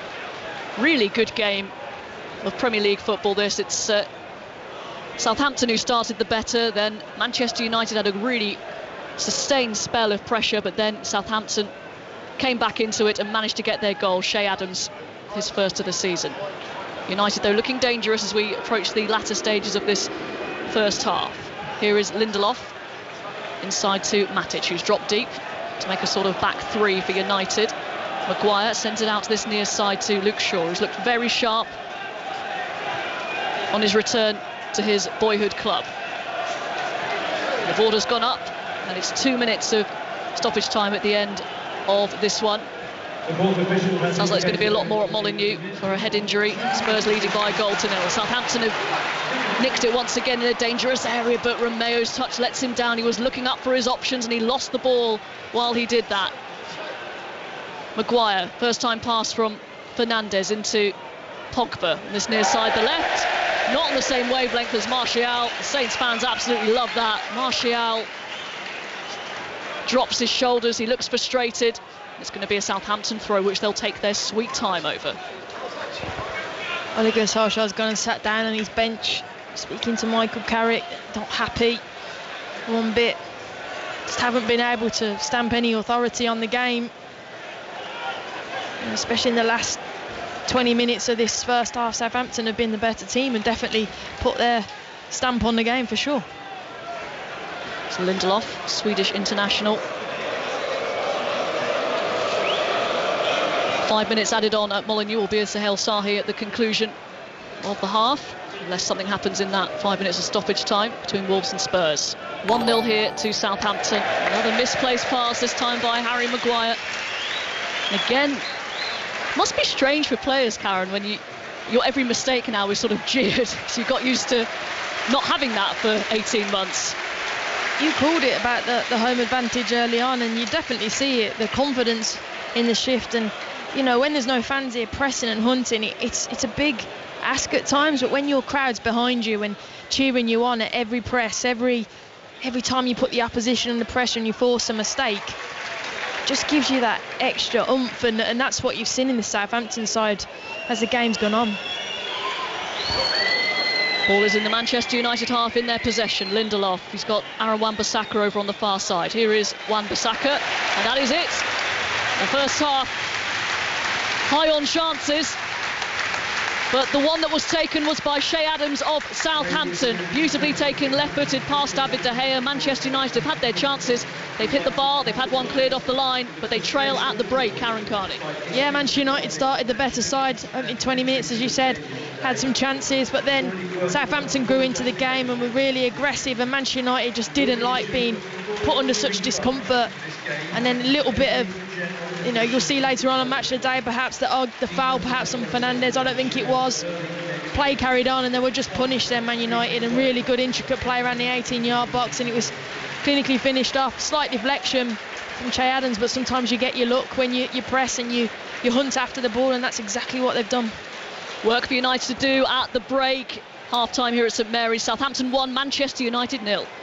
He's not necessarily got all the headlines, Shea Adams, Karen, because of the Adam Armstrong signing to replace Danny Ings, but there's a lot on his shoulders as well, and that's not a bad start. No, you're right. He's done brilliant, because I think when he came in, it was Danny Ings, and I saw how Danny Ings helped him into the side, and now he's got to do the same for Armstrong, and sometimes having that extra responsibility brings out the best in you, and he's been really good in terms of they're working well and the connection. And you see the goal, they link up really well, nice little flick round the corner to one another, and it was put away. But yeah, they've really grown into the game, both the centre forwards, Armstrong and Shea Adams. The fluidity for Manchester United, I mean, compared to last week, that difference is marked, isn't it? It's non-existent. It really is. There's no it started off okay, but then Bruno Fernandes has probably played into the hands of Southampton. I haven't seen Martial. I don't think he knows what he's offering or what he's doing. He looks lost, and Greenwood's on the right hand side cutting in, and that's fine when he's left foot, but when Southampton are so narrow, he's going into body, so it's not working. I think they've got to get on some wide players, and I'd even, change the centre forwards. seeing how they could bring on, but they need to add some pace down the wide areas. And Daniel James bringing Sancho on at some point, because he has not gelled at all for Man United today. I suppose the option would be bring Sancho on for Martial and put Greenwood through the middle. I wonder if that's already on his mind, that kind of thing. Yeah, potentially. The thing for me that's frustrating is you look at that front line the Manchester United got, you go pace, wow, pace, skill, put it in behind a little bit more, really turn Southampton. They haven't done it. They've played into the hands of Southampton. So you're right, you might see Martial go off and like you said, bring on Sancho or even Daniel James. Just depends on how fit Sancho is, and Greenwood in his preferred position in that number 9 role, where he's clinical and his movement is far superior than Martial's has been to date.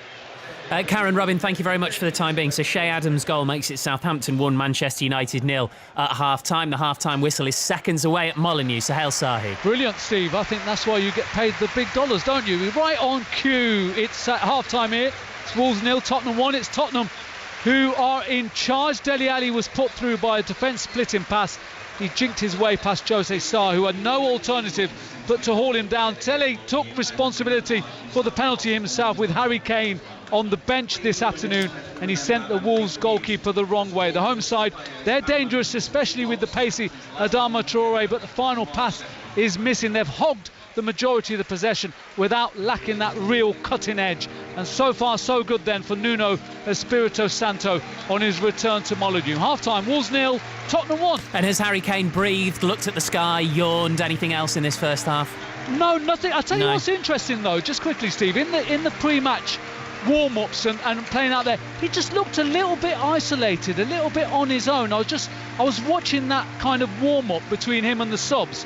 He just seemed to be on his own. Maybe I'm reading a bit too much into it, but he just looked to be a little bit isolated. That's what it is at the minute. Every single move is something that we're going to look at and focus on. Sahel, thank you very much.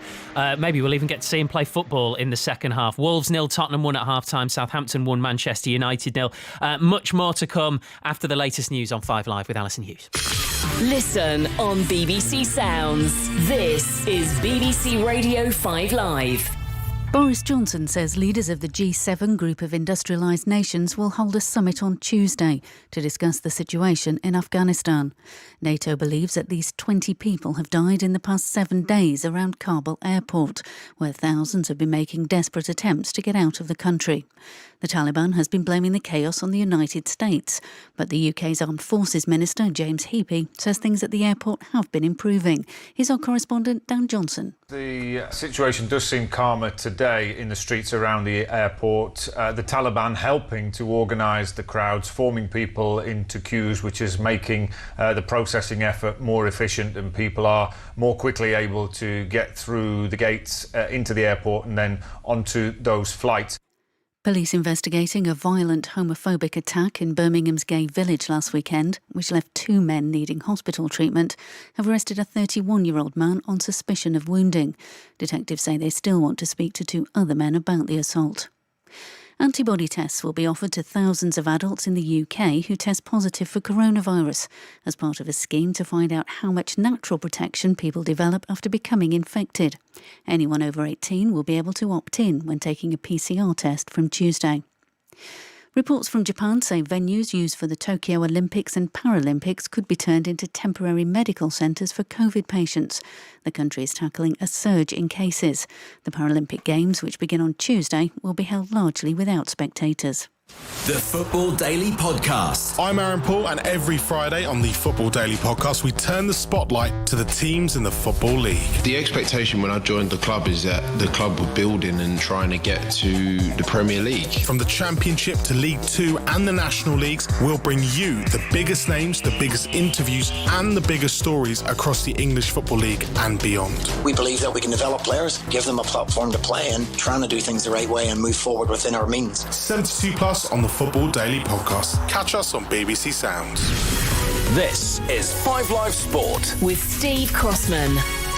Southampton 1, Manchester United 0 half-time in our first commentary of this Premier League Sunday, and it's Wolves 0, Tottenham 1 at Molineux. Shortly we'll take you to the Emirates for the first time this afternoon. We're bringing you full commentary of Arsenal in front of a full home stadium for the first time in 17 months against Chelsea, and we'll also look ahead shortly to Ross County Rangers, which gets underway in the next 5 minutes or so. But we've got also a big day of golf to bring you. Let's cross to Carnoustie. It's the final round of the Women's Open. The final groups have just teed off and the chasing pack are starting to make their move. Pro golfer Sophie Powell is alongside our correspondent Ian Carter.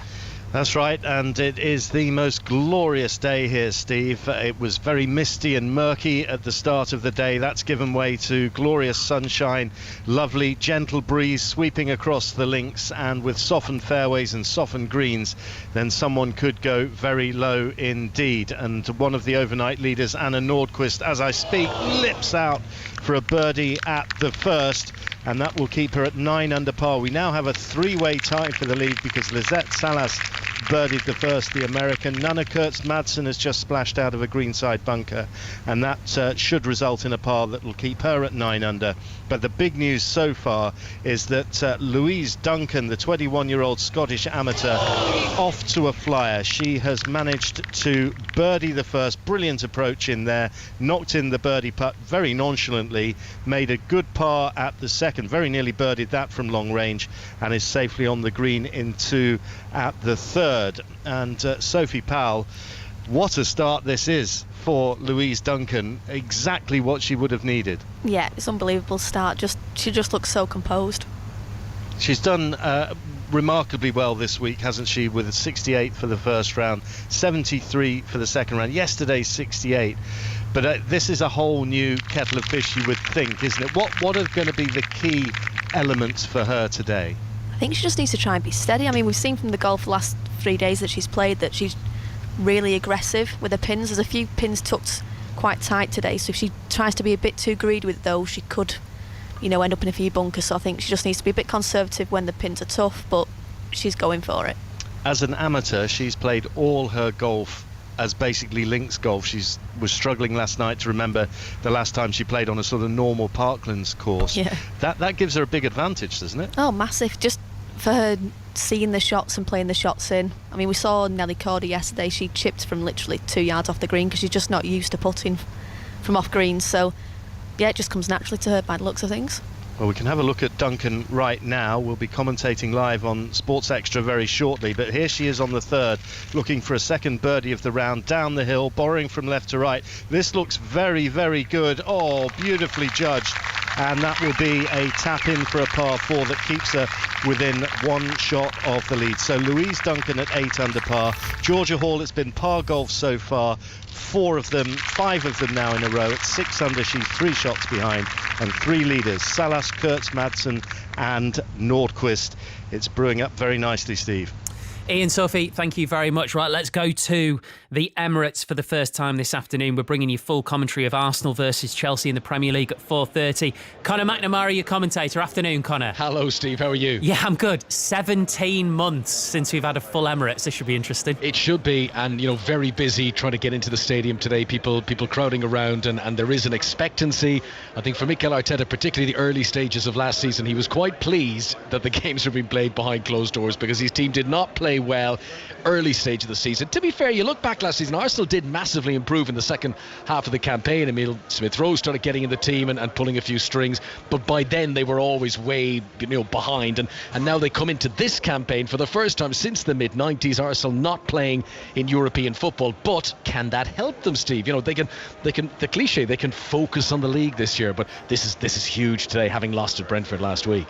We're obviously going to have to wait and see whether Pierre-Emerick Aubameyang is involved, but there is a bit of news circulating on Ben White.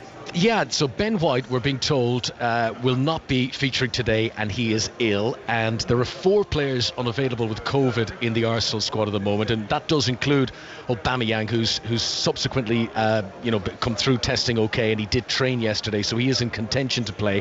But clearly, it has been a bit of an issue behind the scenes this week, and we haven't got it confirmed as to whether Ben White is COVID related, but we're told he is ill one way or the other and not expected to play. And look, that's not good timing, is it? He's the big money defender. He's very good in the air, and they're going to be up against Romelu Lukaku today. Not the sort of guy you want to be without. Yes, well, let's hope so, given how much of the time we've spent building up to Romelu Lukaku's return, that he's actually in the team, or at least on the bench. Yeah, I mean, look, I think it's going to be interesting to see with Lukaku. Are we going to get the guy who scored goals for fun in Serie A with Inter, or are we going to get the Lukaku who struggled at Manchester United? And there is definitely a case to say that the style of play in Italy really works well for him and really suits him.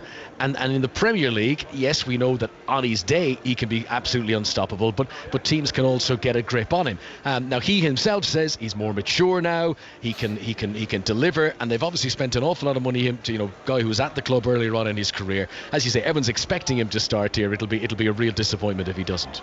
Yeah, and if Romelu Lukaku does feature and there's no Ben White for Arsenal, that's going to make things obviously all the more difficult. Thomas Tuchel did say in the build-up to the game that he thinks Arsenal will try and make themselves the underdogs. I'm not sure they're going to have to try that hard. That would not be a difficult task. I think the opening results last weekend set the agenda. Losing to Brentford, it feels Arteta's already under pressure, and obviously by contrast Chelsea have had this high of winning the Champions League. Even the UEFA Super Cup, okay, it's not the most prestigious competition, but they still went and won it.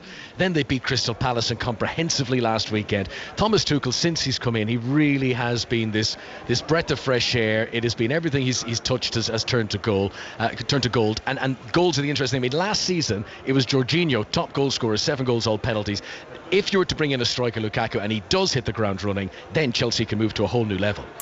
Connor, thank you very much. Full commentary to come. And as Connor was saying there, reported from David Ornstein in The Athletic that Ben White is not going to be involved this afternoon. We'll wait and see whether Romelu Lukaku is, but it certainly sounds like he's going to feature. Already in the Scottish Premiership, Hibs have gone to the top of the table despite Paul McGowan's late header, earning Dundee a point in a thrilling 2-2 draw. 3 games about to get underway. Hearts, Aberdeen, St Johnstone, Dundee United and Ross County against Rangers. Kenny Crawford is there for us today afternoon. Kenny? Afternoon, Steve. Yeah, we're a minute into this game here at the Global Energy Stadium. A 200-mile trip north from Glasgow to Dingwall for Rangers, and it's a Rangers side that manager Steven Gerrard is told to waken up after an unconvincing start to the season. 6 competitive games, won 3, lost 3, and that's been exacerbated by the fact that Celtic are flying at the moment. The two sides, the Old Firm, meet next Sunday, and this game's important for Rangers to get a performance in that gives them confidence ahead of that one. 1 minute gone, it's Ross County 0, Rangers 0. Kenny, thank you very much. Harry Kane has got his bib on. He's warming up ahead of the second half at Molineux. Remember, it's Wolves 0, Tottenham 1. Sahel Sarr, he's going to keep us up to date. Our second half commentary comes from St Mary's. It's Southampton against Manchester United. The Saints lead by a 0-0, and Karen Carney is alongside Robin Cowan. Thank you, Steve. There's been a few issues with ticketing today, we should say, for Southampton. A lot of empty seats around St Mary's, and the club have issued a statement saying the club would like to apologise for the frustration caused by issues regarding match tickets and entry to the stadium today, and is already working on a full investigation into these issues. We will be issuing a full refund for this game to every general admission ticket holder. Details of this process will be shared early next week. Sorry for any inconvenience. We are underway in the second half here at St Mary's, but not great news for Saints fans who might be missing an historic win against Manchester United, a first at home since 2003, and they are good value for it, Karen Carney. Yeah, they were brilliant in the latter part of the first half. Really were compact, organised, and then would just put Manchester United into massive pressure every time they got on the ball, and Manchester United just didn't have any answers. They looked really rattled by it, but we'll just see how now Manchester United and both Southampton fare in this start of the second half.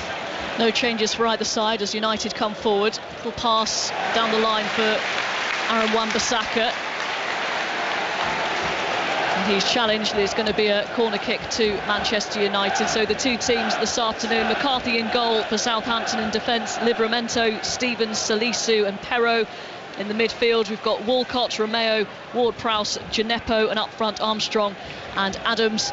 And for Manchester United today, De Gea, Wan-Bissaka, Lindelof, Maguire, Shaw, Fred, Matic, Martial, Greenwood, Pogba and Fernandes. And it's a corner kick on this near side for Manchester United in their navy blue shirts and socks and yellow shorts. It's deep, left-footed towards the back post, and Southampton will clear away, and it's picked up by Fred, and it's going to be Passed all the way back to David De Gea, much to the delight of the Saints fans here. A lot of them here for the first time since March 2020, a 1-0 defeat to Newcastle United. Hoping for a little bit more positivity this afternoon. Here is Martial down that far side, the left. Manchester United from left to right as we look down on this second half. Finds Shaw, and now Fernandes with a little feint, and then plays the ball towards Wan-Bissaka, and Manchester United and Pogba are claiming a handball. Pogba's shot was deflected away for a corner, and Craig Pawson points for the corner kick. This, of course, will be looked at again. Let's see if Pogba has a case. The volley came in on the rebound back from Wan-Bissaka. He finds Paul Pogba and he smashes it on the volley. I think it hits Salisu, but I'm not sure it's enough, whether the arm is completely outside of the body. It made an impact. I don't think he could do much about it, knowing it's carried on. Here comes the corner kick. There has been a change for Southampton, we should say. Jan Bednarek is on for Theo Walcott, so perhaps a change in shape for Southampton. So it looks like it did perhaps hit his arm. It might actually have been on the T-shirt, which in these new rules would not be a handball. You're right, Southampton have gone to a back five. Livramento as the wing back. Stevens, Bednarek in the middle. Salisu to the left, and then as a left wing back, got Perrault. Two holding midfielders of Ward-Prowse and Mayo, and then Gineppo, Adams and Armstrong as your front three.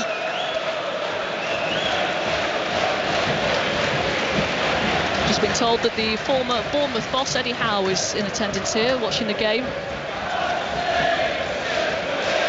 Still a resident of the South Coast, looking for his next job, close to being the Celtic boss. He's gone to Ange Postecoglou. Keep you updated on the Scottish Premiership, of course. Got a reporter at Ross County against Rangers. That kicked off at 3 o'clock. 2 o'clock kickoffs here. St Mary's, Southampton 1, Manchester United 0. Another 2 o'clock at Molineux. Wolves 0, Spurs 1. A quick throw in.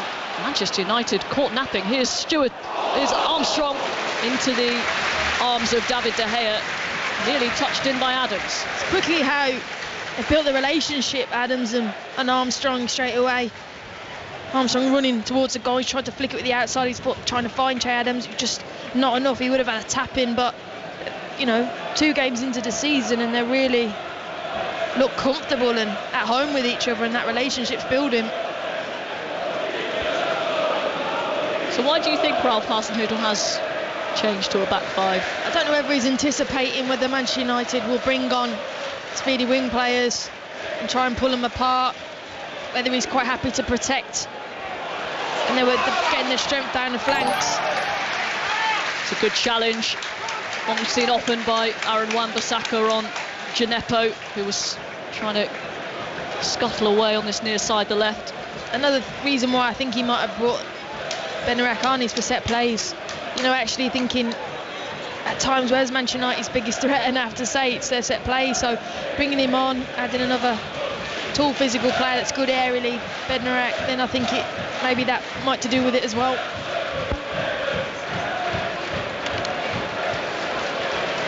Greenwood just about keeps that in, but his pass only finds James Ward-Prowse on the halfway line. Southampton kicking from right to left in their home strip. Red and white stripes, black shorts and white socks as Harry Maguire heads the ball away, and it's a shanked clearance by De Gea, but Fred was onto it first and has twisted and turned away, has done it brilliantly well, and is being manhandled by Moussa Gineppo, and Gineppo is going to go into the book for that. So let's head to Molineux. Wolves against Spurs. Sahel Sahi. Started in the second half, Robin. We literally played 2 minutes of the second half. It's still Wolves 0. Tottenham won that goal in the first half after 9 minutes. Dele Alli was tripped by the Wolves goalkeeper. He took the penalty himself, sent the goalkeeper the wrong way. As I said, just started. Harry Kane still on the bench. Let's see if he makes his first appearance in the Premier League this season for Tottenham. Wolves 0, Tottenham 1. Top work, Sahel. If Harry Kane moves an inch from that bench, we will let you know. Here comes Southampton again on this near side, the left. Header away, falls straight to Adams, who's taken a couple of touches. Could he have taken it first time? And it's thundered over the bar by Livramento. Che Adams should have hit it. Set up nicely for him. Doesn't look like he had the confidence to do it, but it came down the right flank. It was headed clear from Matic, and he falls to Che Adams. He's on the edge of the 18-yard box. Bend it in that top corner, have the confidence, and he passes it back to Livramento, who running onto it and smashes it over the bar, but should have had the confidence there, Robin. You know, just looking at Manchester United as well, that how they're building up, they're actually dropping Matic back into the back line to make a 3 and really pushing their fullbacks on to wing back. So maybe that's why Southampton changed and anticipated. Look, we're 1-0 up. They're probably going to bring on their wide players and try and attack us down the flanks. We'll be the first ones to make the move. Moves to Gineppo down, getting some treatment here for Southampton, so a bit of break in play. So we can tell you that on Sports Extra you can listen to the final round of the Women's Open Golf. Highlights on BBC Television tonight, BBC 2 at 11 o'clock. And also following the match between Arsenal and Chelsea, Chris Sutton and Robbie Savage will be here for 6:06. I'm sure they would love to hear from Southampton fans if they've been affected by the ticketing issues this afternoon. Apparently an issue with the turnstile, a new system, which hasn't quite worked out. So lots of questions to be asked for some of the fans who are coming back to St Mary's for the first time in around 18 months. Lindelof tries to send it forward. It's nodded away by Perrault. Ward-Prowse finds Romeo. Turns away and finds Armstrong picking up that pocket of space, and Adams had made the run. It was Livramento actually who made the run over on that far side, and it was picked up and picked off by Shaw. Now here goes Armstrong, trying to put Harry Maguire under pressure now. Finds David De Gea. De Gea just about releases the ball on this near side, the right to Aaron Wan-Bissaka. Now Fred into Matic. Man United have beaten the Southampton press, and this is good build-up play from United. Wan-Bissaka on this near side, the right back marauding forward. He's got Bruno Fernandes on the overlap. He finds him. Fernandes with the low cross, and it's just away from Paul Pogba. I think Livramento got a little touch there away from the Frenchman. Pogba into Fernandes, tries to get the return ball. It's Greenwood, and it's in. Mason Greenwood turns to the Southampton fans and says, how about that? It just trickled under Alex McCarthy. Really good team goal from Manchester United, finished by Mason Greenwood. 1-1. Look, it's all about their star players, Pogba, Fernandes, and then look, it falls to Mason Greenwood, and he's not going to miss from there. But Pogba picks it up in the 18-yard box, double step over, nice little flick into Bruno Fernandes, who sets him up. I mean, Southampton are nowhere near him. Gets it back to Pogba, who sticks out a toe, and it falls to Mason Greenwood, 8 yards out on his favoured left foot. He keeps it low, it goes through legs, and not stopping it. McCarthy 1-1. Southampton try and respond immediately. Adams on the edge of the penalty area. Livramento was making that run over on the far side, and it was just cut out. Greenwood 2-2 for him now to start the season. There's no one better than him for Manchester United in that 18-yard box. When it falls to him, you just have that belief, that confidence that he'll score. And again, it was Pogba, Fernandes, a nice little link-up play, and then just clinical, but looks like Sancho might be making an appearance, Robin. Here we go, Jadon Sancho taking off the fluorescent orange bib and being given some instructions on the bench. Once again, Southampton have surrendered a lead to Manchester United. They did so in the fixture here last season. 2-0 up they were, they lost 3-2. It was Edison Cavani with a brace that day. That's another really good ball over the top. Anthony Martial running onto it over on the far side. Left side the penalty area, and it's a challenge by Stevens. It's out for a corner kick to Manchester United. The momentum has swung the Reds' way. Lord Paul Pogba's going to the Man United fans, come on. Again, that's really good movement for Martial. That's what I expected to see from him in the first half. Comes to feet, opens the space up in behind, then sprints in behind. It's a great ball. Causes a threat. Every time you turn a team, defenders do not want to be facing their own goal, and he wins this side of the corner. Luke Shaw over on the far side, left-footed, out-swinging corner, bodies everywhere, and it is defended well by Southampton, picked up by Greenwood. Still inside the Southampton half, and now here's Aaron Wan-Bissaka over on the far side, the left. As They try and rearrange from the corner kick. Mason Greenwood, such a deadly finisher. Martial making a run off the shoulder once again, but the flag has gone up on this near side. So you just alluded that so well there, off the shoulder. It's making those runs off the shoulders. The first half, he was just standing in no man's land really. He wasn't really threatening the back line. In the last 2 minutes, he's had more impact than he did in the first 45, and that's where he's at his best. That's what I want to see more of Martial. Jadon Sancho receiving instructions from Ole Gunnar Solskjaer. Will be his second appearance in a Manchester United shirt. 2 from the subs bench. We'll have to wait and see who comes off for him. Probably will be Martial, but we'll have to wait and see. Goal kick, McCarthy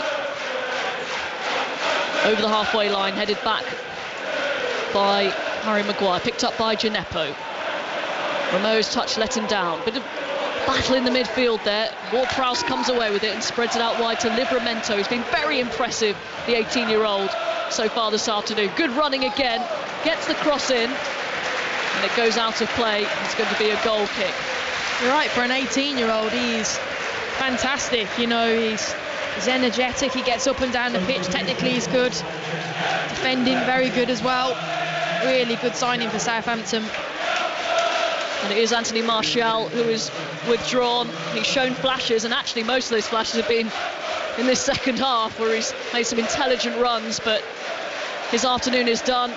And Jadon Sancho is on for some more Manchester United minutes, signed in the summer from Borussia Dortmund. 50 goals in 4 seasons for them. It's as you predicted as well, Robin. He comes on to the right-hand side. Sancho, Greenwood going into the number 9 position. I've said all along that's his best position. Now Bruno Fernandes finds Greenwood right where he wants him. Pogba, the shimmy and the shot, just wide of the far post. What a chance. Paul Pogba showing his class once again, but just off target. Let's head to Ross County against Rangers. Kenny Crawford, goal. It's a brilliant start for the visitors. Ross County 0, Rangers 1. Joe Aribo, 15 minutes, received a pass from Alfredo Morelos, took it left-footed and curled it high into the far corner. Past Ross Laidlaw, brilliant finish. You couldn't have placed it any better. Rangers are 1-0 up in the Highlands. That was a 3 o'clock kick-off. Defending champions in the Scottish Premiership strike first. Into the 60th minute here at St Mary's, and at the moment it is one-way traffic. Manchester United getting back into this game. Can we just talk about that Paul Pogba chance and skill? There's 3 players around him, and even I don't think anyone expected what he did. A nice little chop turn, opens the chance up, and he just hits it with his left foot just inches wide. But he has been a joy to watch today. I was so excited to see him play, and he is not disappointed. Salisa with the pass back. Bruno Fernandes closing down McCarthy, and the pressure produces the mistake from McCarthy. And it looks like Shea Adams is down now for Southampton. The physios are ready from the Saints bench. And they come running on here. This could be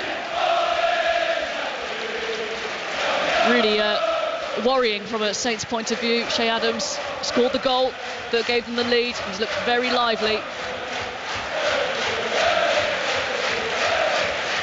Just showing the Mason Greenwood goal again, Karen. There's been a lot of debate, isn't there, about whether perhaps, not going to the Euros would have helped him. He looks like he's grown, he looks like he's matured. Well, even his finish, he scuffs it. But he's just one of those centre forwards that if he scuffs it, if he hits it clean, it's gone in the back of the net. He's just so... You train with these type of players, Robin, where you just go, it's in. You just know, they've just got something. It's not, you can't train it.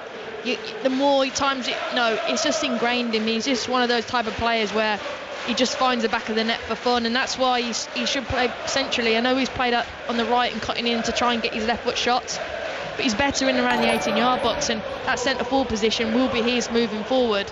I think he can take it now. It doesn't matter about moving forward. He's certainly doing his case no harm at all, Mason Greenwood.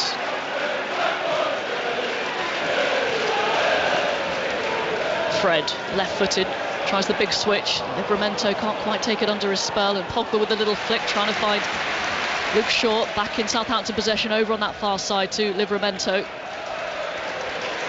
Another promising right back, English. Not like we don't have a dearth of them. Let's go back to the Global Energy Stadium. Kenny Crawford. This is turning into a brilliant afternoon for Rangers. Only less than 20 minutes on the clock and they're 2-0 up already. It was Joe Aribo with the first one, and Connor Goldson has headed in the second one from James Tavernier's corner. A downward header, it bounced up and into the roof of the net. Ross County 0, Rangers 2. Southampton 1, Manchester United 1 in the Premier League here. Still Spurs leading Wolves by a goal to 0 at Molyneux. Here on BBC Radio 5 Live, this is Premier League Sunday. The next offering will be at 4:30, Arsenal against Chelsea. Conor McNamara and Clinton Morrison will bring you that one. Southampton with a chance down the far side. It's picked up by Armstrong into the penalty area. Finds Shea Adams, who's up and ready back on the field, and it's cleared by Harry Maguire under a lot of pressure. And Craig Pawson brings the play back to give the foul and a free kick to Manchester United just outside their own 6-yard box. Again, Shea Adams and Armstrong linking up really well. So quick. Armstrong, he's really pulls the back line back. He's got some pace to him.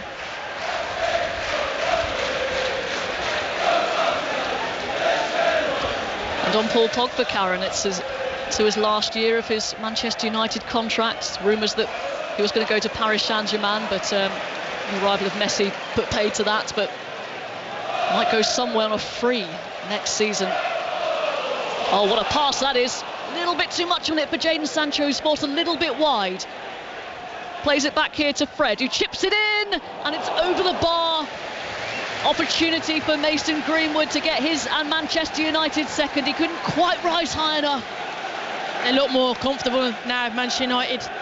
Pogba coming into the pocket space, plays in Shaw. Shaw then puts in a really dangerous ball. High line of Southampton, he just puts it in front of them, and it's just a little bit too far ahead of Jadon Sancho, and he pulls it back to Fred, who dinks it in 6-yard line, and Mason Greenwood gets up, gets contact on it with his head, but just can't keep it down. But they're starting to feel more in their rhythm now, Manchester United, and they're into their groove, similar to we saw last week. Do you think any of that is the change of formation from a Southampton point of view as well? And I just think Manchester United would have had a rocket from Ole Gunnar Solskjaer. There's been more intensity, they've been more aggressive. Matic has gone, right, if you're going to have a battle with me, Romeo and Ward-Prowse, I'm going to give it back. And they've used the width more. Sancho linking up well with Wan-Bissaka, who gets the cross in, and the header again from Greenwood, and it's shoveled behind. And again, Paul Pogba is on his haunches asking for a decision. The flag has gone up, and that Manchester United chance goes begging once again. Jadon Sancho pulls it back in for the cross, comes in on the right hand side, and from Wan-Bissaka. Fernandes gets the head on it, he heads it down, he does everything right, what you tell us a forward or any attacking player. It's a good save from McCarthy, and I think there Pogba's saying he couldn't get to it because he's getting fouled from Stevens, who kind of jumps on him, but the referee hasn't given anything. But another big chance of Manchester United, and you can sense now something's coming. They have this astonishing away record, Manchester United, the run they're on, 26 games away from home. They have this astonishing away record, Manchester United, the run they're on, 26 games. Says play on, and Manchester United do, and they have numbers forward here. Bruno Fernandes, he has Jadon Sancho up alongside him, he finds Greenwood, and that's a really good challenge by Salisu. Stuck out a leg, got the ball away from the on-rushing Mason Greenwood. Gineppo, though, has misplaced the pass towards Matic, and now Pogba exchanging passes with Jadon Sancho. It's a real battle as Southampton try and bring it away. Manchester United wing it back inside the centre circle and play it down the far side, the left for Sancho now. Manages to pick the pass, and now here is Bruno Fernandes. Right-footed, swings the cross in towards Pogba. He's almost taking up the striking position. Very far forward, Paul Pogba. Well, they're really pushing Southampton back now, and every player is pretty much in their own half, and they're just leaving Armstrong up on his own, and when he goes up to him, if he can't make it stick, they're again against a wave of an attack of Manchester United. Crunching challenges going in here. Manchester United bring the ball away with Luke Shaw. We'll get an update from Molineux in just a second.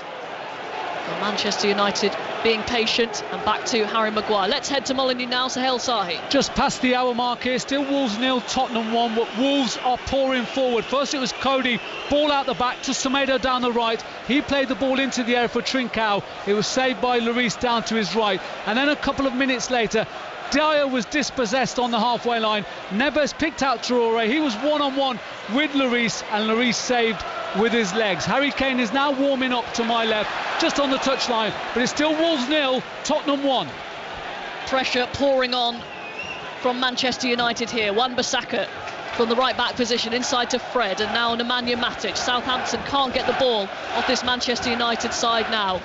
It is all being played over to our right. Here's Harry Maguire striding forward, midway inside the Saints' half. Now Wan-Bissaka once again.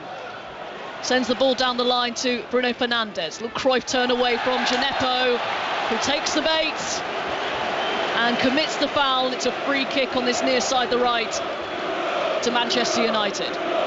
Bruno did a nice little Cruyff turn. Djenepo just again dangling a leg. Free kick, rightly so, towards Manchester United now.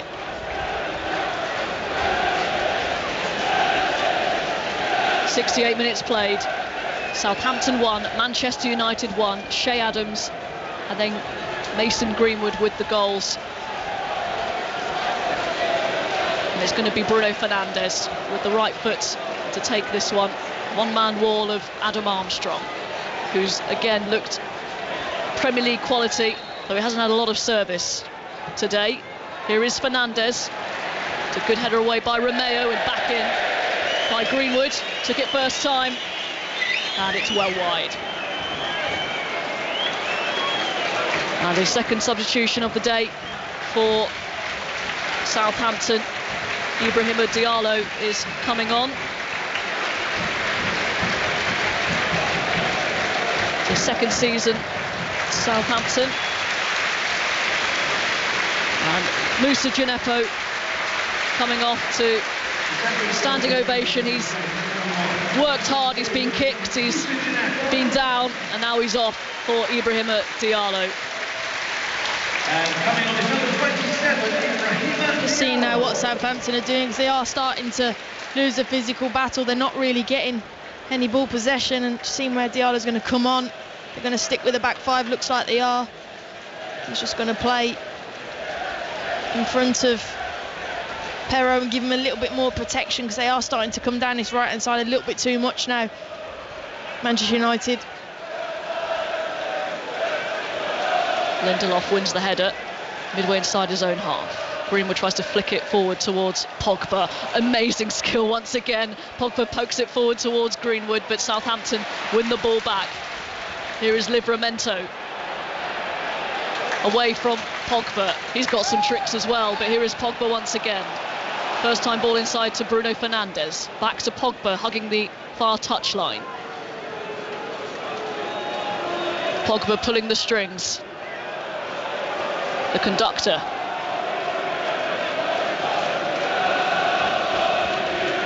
And he's hitting all the right notes at the moment. Sancho into Wan-Bissaka, who was well tracked. And Southampton have it back with James Ward-Prowse.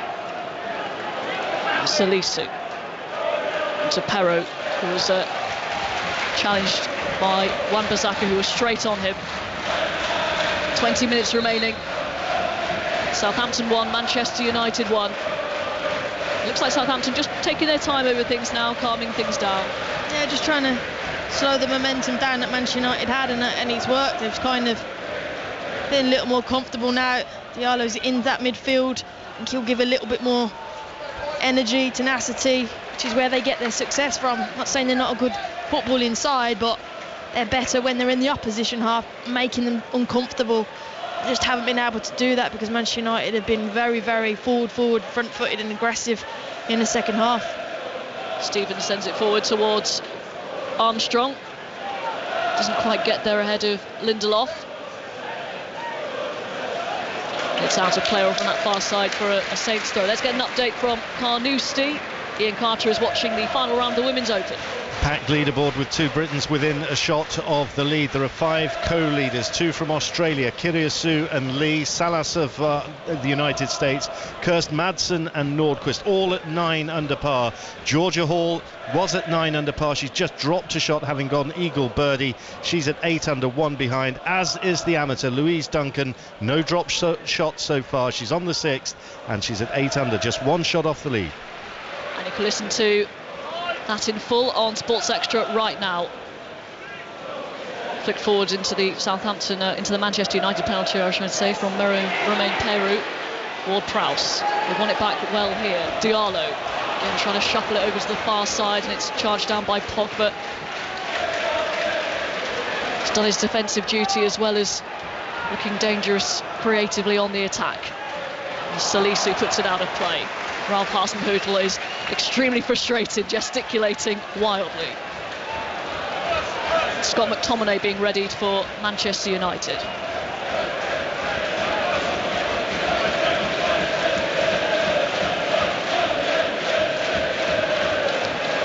One all here on BBC Radio 5 Live, Premier League Sunday. Again, Harry Maguire this time, dawdling, it's Armstrong, it's a brilliant save by David De Gea. It's a carbon copy of the first half. Again, this is where they're so vulnerable, Man United, when they're in possession. Maguire not checking his shoulders, Ward-Prowse hunting it down, winning it back. 1 pass forward, 2nd pass then into Armstrong. He's literally 8 yards out and it's on his left foot. He should be scoring that. That should be 2-1. Has to put that away. Left foot, it's a good save from De Gea, but at a comfortable height. That should have been 2-1 to Southampton. Just like that, in the blink of an eye, Southampton had a massive opportunity and they have failed to take it. They do have a corner kick. Touch to Ward-Prowse, away by Bruno Fernandes. Here's Fred, picked up by Salisu. Wins another corner kick off Fred. This is where Southampton come alive in this half, and it's because it just, I know we keep using it and keep saying it, but that's the only way I can kind of describe it. It's just that uncomfortableness that they make you feel. And you know, with the crowd as well, you're probably a player thinking it's so anxious when you're on the ball, someone really getting tight to you, the crowd are behind you. Armstrong was played in, he was in. De Gea read it well, but you're absolutely right, Karen, it was made it easy for him. Corner kick for Southampton here. And it's going to be James Ward-Prowse out swinging, right-footed. Shea Adams, Armstrong nearly got the touch at the back post, and Manchester United clear, only as far as Diallo on this near side. Puts it into the middle. Bednarek. And it's going to be picked up on the far side by Bruno Fernandes. A substitution at Molineux for Sohail Sahi. And it's the England captain Harry Kane, Robin, who's about to come on. He's about to make his first Premier League appearance of this season. Speculation linking him to Manchester City, £150 million plus. But he just jogs onto the pitch and he replaces Son and he joins the Tottenham attack. And it's Tottenham who are leading Wolves by 1-0. So we'll see Harry Kane for the next 18 minutes here at Molineux. We'll bring you every moment of his appearance there. Fred off, Scott McTominay on for Manchester United. A quarter of an hour remaining here. Southampton 1, Manchester United 1. Let's head to the Emirates. Team news with Conor McNamara. And Romelu Lukaku does make his debut for Chelsea second time round. He starts for the Champions League winners. There are 3 changes for Arsenal from their defeat to Brentford. Saka, Holding and Suarez comes in. And for Chelsea, as well as Lukaku, James replaces Chalobah. Thank you, Conor. Commentary of that one at 4:30 on 5 Live Premier League Sunday. Arsenal against Chelsea. Meanwhile, here at St Mary's, Southampton have a free kick after another hesitant defending from Manchester United. Well, look, it's another square ball. Wan-Bissaka in his own half. Exactly what Southampton are thinking. Thank you very much. They pick it up, they counter-attack. Che Adams is in a 1v1. Harry Maguire touches it with his right foot past him. Maguire can do nothing but bring him down. He earns himself a yellow card and now a free kick to Southampton, all because Manchester United sloppy in possession in their own half. Overall, it's been a bit patchy from a Manchester United point of view. Burst into the new season last weekend, that 5-1 win against Leeds. But they've not looked as convincing at all this afternoon here. James Ward-Prowse with his hands on his hips, the Southampton captain, signed a new 5-year deal amid interest from other Premier League clubs during this transfer window, nailing his colours to the mast. And they are the red and white stripes of Southampton. And here's Ward-Prowse, who is winding up to take this free kick. Anticipation building around St Mary's. Slightly right of centre, about 30 yards out, and Jan Bednarek is complaining that the Manchester United wall has shuffled forward, and so the anticipation builds in crescendos, and a bit of a push on Bednarek there. Passion's running high here. Here we go again. Let's hope this isn't an anticlimax.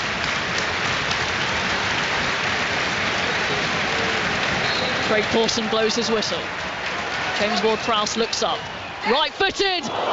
And it's punched away by De Gea. That didn't look very comfortable at all. That looked on target, but he's punched it away, and it's fallen kindly to Pogba, who's made a lot of ground here, and it's tripped up just inside the Southampton half. Free kick to Manchester United. Oh, that's brilliant from Pogba, but that came from the Ward-Prowse free kick. Really bent it with a lot of pace, trying to put it in the corner. I think it was a comfortable save in the end from De Gea, but he decided to punch it, and then he punched out to Paul Pogba, who flicked it round the corner, got a little toe, and he was fouled and won his team a free kick in his attacking half. A change at right back now for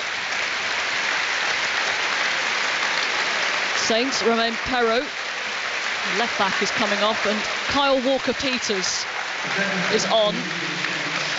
Usually a right back. It looks like he's going to be playing at left back for the final 10 minutes or so of this game. Yeah, I think Perraud just ran out of steam. He's had a lot to defend against, and I think he's had a gel and a drink 10 minutes or so ago, and you could just see he's starting to get tired now, and it's good to see Walker-Peters back and in the team. He was brilliant last season. Well, he's got competition now for that right back berth though, hasn't he? Yeah, look, Livramento, very, very good player. Really, really impressive.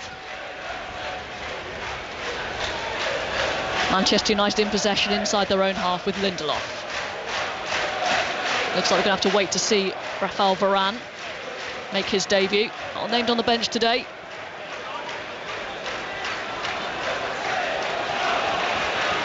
United inside the Southampton half. 1-1 here at St Mary's. So the clock ticks over to 80 minutes on the scoreboard away to our right. Sancho forced back to Harry Maguire. Now Lindelof inside the centre circle. Over to Matic. It wasn't a great pass by Lindelof, and his touch lets him down, and Southampton might be able to pounce here. Romeo sends it wide to the far side, and James Ward-Prowse, who gets the cross in. Adams tries to make the run to the near post, and the flag is raised over on that far side. A Southampton corner kick. Again, it's at Manchester United's own fault, really. Sloppy passing. Southampton penetrate on that, going at the heart of you, playing it out wide then to Ward-Prowse, who gets in the cross and it's deflected out for a corner. But look at Solskjaer now, he's thinking, look, we can't pass to each other and causing our own problems here. Corner kick over on the far side, which is going to be taken by James Ward-Prowse. Craig Pawson has just asked him to hurry things along. This result would be much more favourable from a Southampton point of view, you suspect. It's an outswinger once again. Bednarek's on the deck. It's cleared by Manchester United. Sancho can't control. It's put out of play by Oriol Romeo. must say the change of shape for Southampton. Yes, it has given Manchester United slightly more opportunities of the fullbacks to push on, but defended really well. Southampton at times really kept Manchester United at bay and protected McCarthy as best as possible, given the attacking array that they have. Sancho attempted a little flick, it doesn't come off, and Diallo comes away with it for Southampton. That's a terrible ball. I think he was expecting Shea Adams to make a different movement. The long diagonal is cut out well, this near side by Kyle Walker-Peters. Now down the line for Armstrong. Southampton, he's only got Adams up ahead. He's going to have to try and go alone. Armstrong gets there first, gets tripped. Pawson, the referee, I think he's played an advantage there. Wasn't much of one. Southampton have been forced to go forward. Either that or he didn't see it as a foul. Livramento once again showing great power to go past a couple of defenders, but Luke Shaw sticks out a leg and stops him in his tracks. It's one back though. Jack Stevens is all the way up there for Southampton. Now Romeo. There's good play from Southampton. Stevens taking up the right wing position over on that far side. Here's Livramento. Now Diallo. Good passage of play from Southampton. 1-1 between them and Manchester United here at St Mary's on 5 Live Premier League Sunday. Salisu. Now they work it to this near side, the left, Southampton, to Walker-Peters, and now Romeo. Back to Kyle Walker-Peters. Inside to Ward-Prowse. Little ball sideways to Diallo. Finds Romeo, and it's cut out eventually by Nemanja Matic. Pogba. Off the ball, Bruno Fernandes has gone down. Pogba twisting and turning, trying to find a pass. Fernandes is back up now because Jadon Sancho is running at the Southampton defence and plays the ball out to this near side, and Mason Greenwood settles with a throw. Walker-Peters poking out of play. It's opening up the game now. And credit to Southampton, I think he had 20-30 passes in that passage of play. It's just that final pass from Romeo, disappointing, but really working it. And then Manchester United having a go then when they were open, expansive, trying to hit Southampton on the counter-attack. McTominay with the cross in. That is a fabulous ball from Scott McTominay, and there was no Manchester United shirt to put that one in. Flashed across the face. It's one of those balls that you're just dying to get on the end of as a centre forward, but no one's read it. It's fizzed across. McCarthy doesn't want to do anything about it. Literally 5 yards out, you're just thinking, go on, where's Greenwood? Where's someone just for that tap in? It looks like we're going to see Jesse Lingard in a Manchester United shirt here for the first time since January last season. He appeared in the FA Cup before a very productive loan spell at West Ham United, and the fact that he's appearing for Manchester United might just be a dagger to the heart of the Hammers, who were hoping that he might rejoin them permanently. And I think as the game's opening up now, he's the perfect counter-attacking player. When spaces open up and he just picks the ball and runs. You saw how prolific he was at West Ham. Just burst on. It was literally like a computer game, how he dribbled and ran with the ball. He was just lightningly quick. I think this is what we'll be looking at him for the last 5 or so minutes plus added time. Jesse Lingard on for Nemanja Matic. Another goal for Kenny Crawford at the Global Energy Stadium. Kenny. And a very interesting twist indeed, because Ross County have pulled one back. It's now Ross County 1, Rangers 2. Rangers looked rampant, but there was a cross by Ben Payton into the box. Rangers only half cleared, fell to Harry Clark, and he slammed it in from about 6 yards out. He's on loan from Arsenal, so a great start from him, recently signed for Ross County under the tutelage of Malky Mackay, who's in charge now. Ross County 1, Rangers 2. Great pressure from Armstrong, winning a corner out of absolutely nothing for Southampton. Let's nip to Molineux. Sahil Sahi. Still Wolves 0, Tottenham 1, but Harry Kane's just had a glorious chance. Fed through by Bergwijn, one-on-one with the Portuguese goalkeeper Jose Sarr, and Sarr saved it with his legs. Wolves 0, Tottenham 1. Southampton 1, Manchester United 1 here at St Mary's. 4 minutes of the 90 remaining, and it's a Southampton corner kick on this near side. And again, James Ward-Prowse steps up to take it. The right boot will be an in-swinger this time. Very congested in that 6-yard box, mainly from Manchester United players, you've got to say. It's a deep one, and it's poured away by David De Gea right on top of him. And it's going to be a throw-in over on that far side, level with the edge of the penalty area to Saints. David De Gea's done decision-making when to punch and come and command. His penalty area has been really good today, been impressive. There's always that argument, who's going to be number one? Well, he's been really good today for Manchester United. Armstrong, lovely touch away from Pogba. Tries to find Adams. Fired it at him. Shaw goes down. Craig Pawson has given the decision, a free kick to Manchester United deep inside their own half, which they take quickly. To Lindelof, bring it away from the edge of the penalty area, but is forced back. Southampton still full of energy.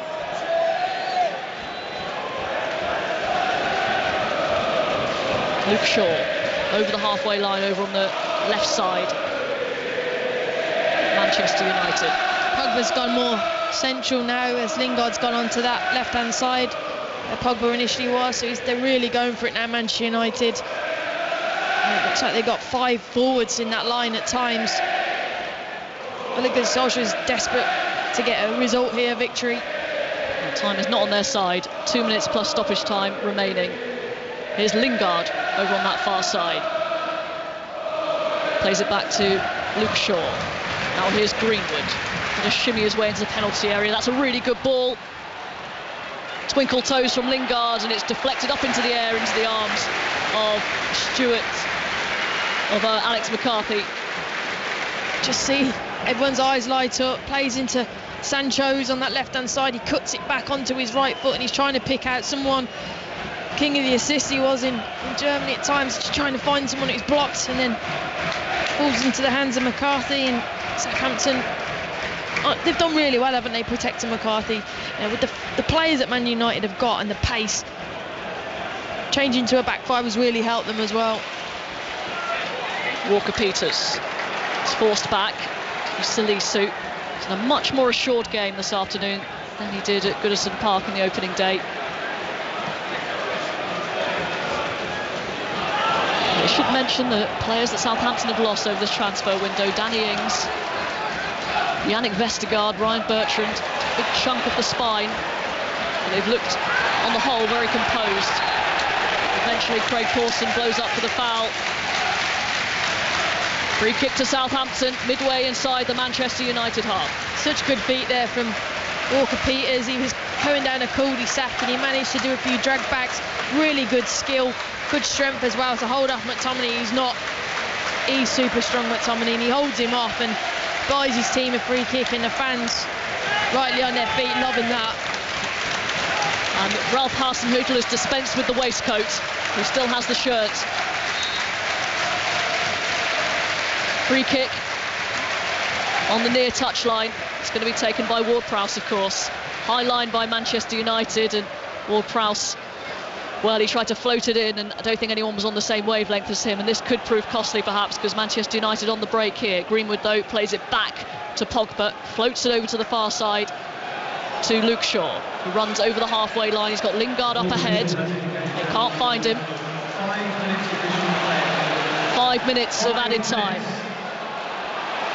Still time for someone to score the winner. Sancho to Scott McTominay. It's deflected, his shot from the edge of the penalty area. Manchester United come again. Pogba. Fernandes trying to go round the outside. That is a strong challenge, but a fair one on Adams, and then Adams is absolutely taken out by Paul Pogba, and Pogba is going to go into the referee's book. Bruno Fernandes is still arguing with the referee. He should have had that foul. It's given away from him. Brilliant tackle from Che Adams. Wins it back. And himself goes on the counter-attack, and then Pogba kicks at his leg and brings him down and earns himself a yellow card, as you said. But in that passage of play then, Solskjaer's screaming and shouting. I think he was aiming it towards McTominay or that side. He's disappointed with his side today, and it'd be interesting to see what he says post-match. But been most out in the technical area I've seen in a long time, and that's a big telling sign when you see him out there. You're right, he's usually seated, watching a monitor. But Ole Gunnar Solskjaer dressed in black today, hands on hips, and now clapping his hands, trying to get his players going. One more win to go. Few more minutes to go, I should say, trying to get them to push for a winner. Trying to do the old Fergie time, but Solskjaer time, I'm thinking, but I think Ralph Hasenhüttl was doing exactly the same as well. So it's quite animated down on the touchline. It's enjoyable. So into stoppage time here at St Mary's. Still all square, 1-1. It's been a really good encounter, really entertaining. 5 minutes of stoppage time, 2 minutes have elapsed.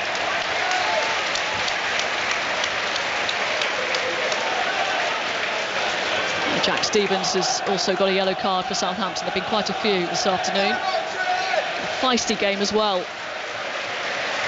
Throw into Southampton, which Carl Walker-Peters, who is playing at left back, having come on for Roman Perraud, takes and gets back from Romeo, tries to make waves down this near side, the left. Bruno Fernandes with a risky ball, but it's paid off from left to right. Here is Luke Shaw, surging over the halfway line. A little bit slow, a little bit sluggish from Manchester United. They'll rely on Paul Pogba to pick out a pass, and it's not quite as perfect as it has been, and it just bounces away for a Southampton goal kick. I think that's his first pass he's probably given away, and you think, wow, get the one out Pogba, and he's trying to find Sancho and give him a 1v1. He just holds his hand up. Right idea, wrong execution, but the Southampton fans absolutely buzzing with that, and goal kick now. McCarthy's slowing it down, getting the team up, kicking it long, and defended so well today. I must applaud Southampton in that, and I've been really impressed with Adams and Armstrong up top, and I think the more they play together, the more the team understand that their relationship, feed them those type of balls. They'll be a threat throughout the season for Southampton. Alex McCarthy taking his time over this goal kick. Next up for Southampton, away to Newcastle on Saturday, and then at home to West Ham United in the Premier League, and they have Newport County in the EFL Cup on Tuesday. Always a tricky one. Newport's famous for their giant killings. We've updates on that during commentary on Tuesday night of Barrow against Aston Villa on BBC Radio 5 Live. Misplaced pass from Aaron Wan-Bissaka this time, down the line and out for a throw-in to Saints. More seconds tick away into the final minute of stoppage time here. Let's head to Wolves against Spurs. Sahel Sahi is watching. Tottenham are still leading, Robin, and we're into time added on at the end of this game. It'll be 3 minutes that will be added on. Wolves 0, Tottenham 1. Wolves are pouring forward, but they're lacking that final touch, that final pass, and the home fans are getting frustrated. Wolves 0, Tottenham 1. Going to be back-to-back wins for Nuno, Spurs manager. One for the boys on 606. Chris Sutton and Robbie Savage will be taking your calls right after Arsenal against Chelsea, which is next here on 5 Live Premier League Sunday. I'm sure Saints fans and Manchester United fans want to get in touch too. 1-1 into the final seconds here. Luke Shaw trying to make something happen. He's lost it though, and now Livramento picks it up over on the far side. Looks a bit leggy, plays it back to Adams. The crowd here were urging him forward, but I think Southampton will try and just hold what they have. It's in the possession of David De Gea. Rolls it out. This could be the last chance. They need to send it forward quickly. We have played the 5 minutes of time. As you can hear the whistles around St Mary's. Shaw. Now Pogba. Finds Luke Shaw. This has got to go in now. Luke Shaw winding up for the cross. It's away by Stevens. Craig Pawson takes a look at his watch and blows his whistle. And Ralph Hasenhüttl punches the air in delight. He's so happy with that performance, and not a bad result either against Manchester United. Looked imperious last week. They looked a little bit nervy this week, And a deserved point for Southampton.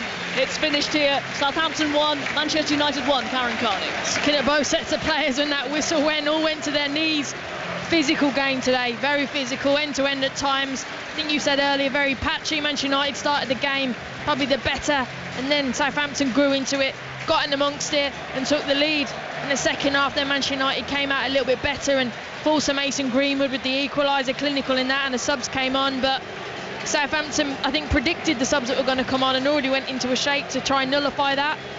And I think in the end it was a fair result from both sides. I think Manchester United were disappointed that they didn't bring their best version of themselves.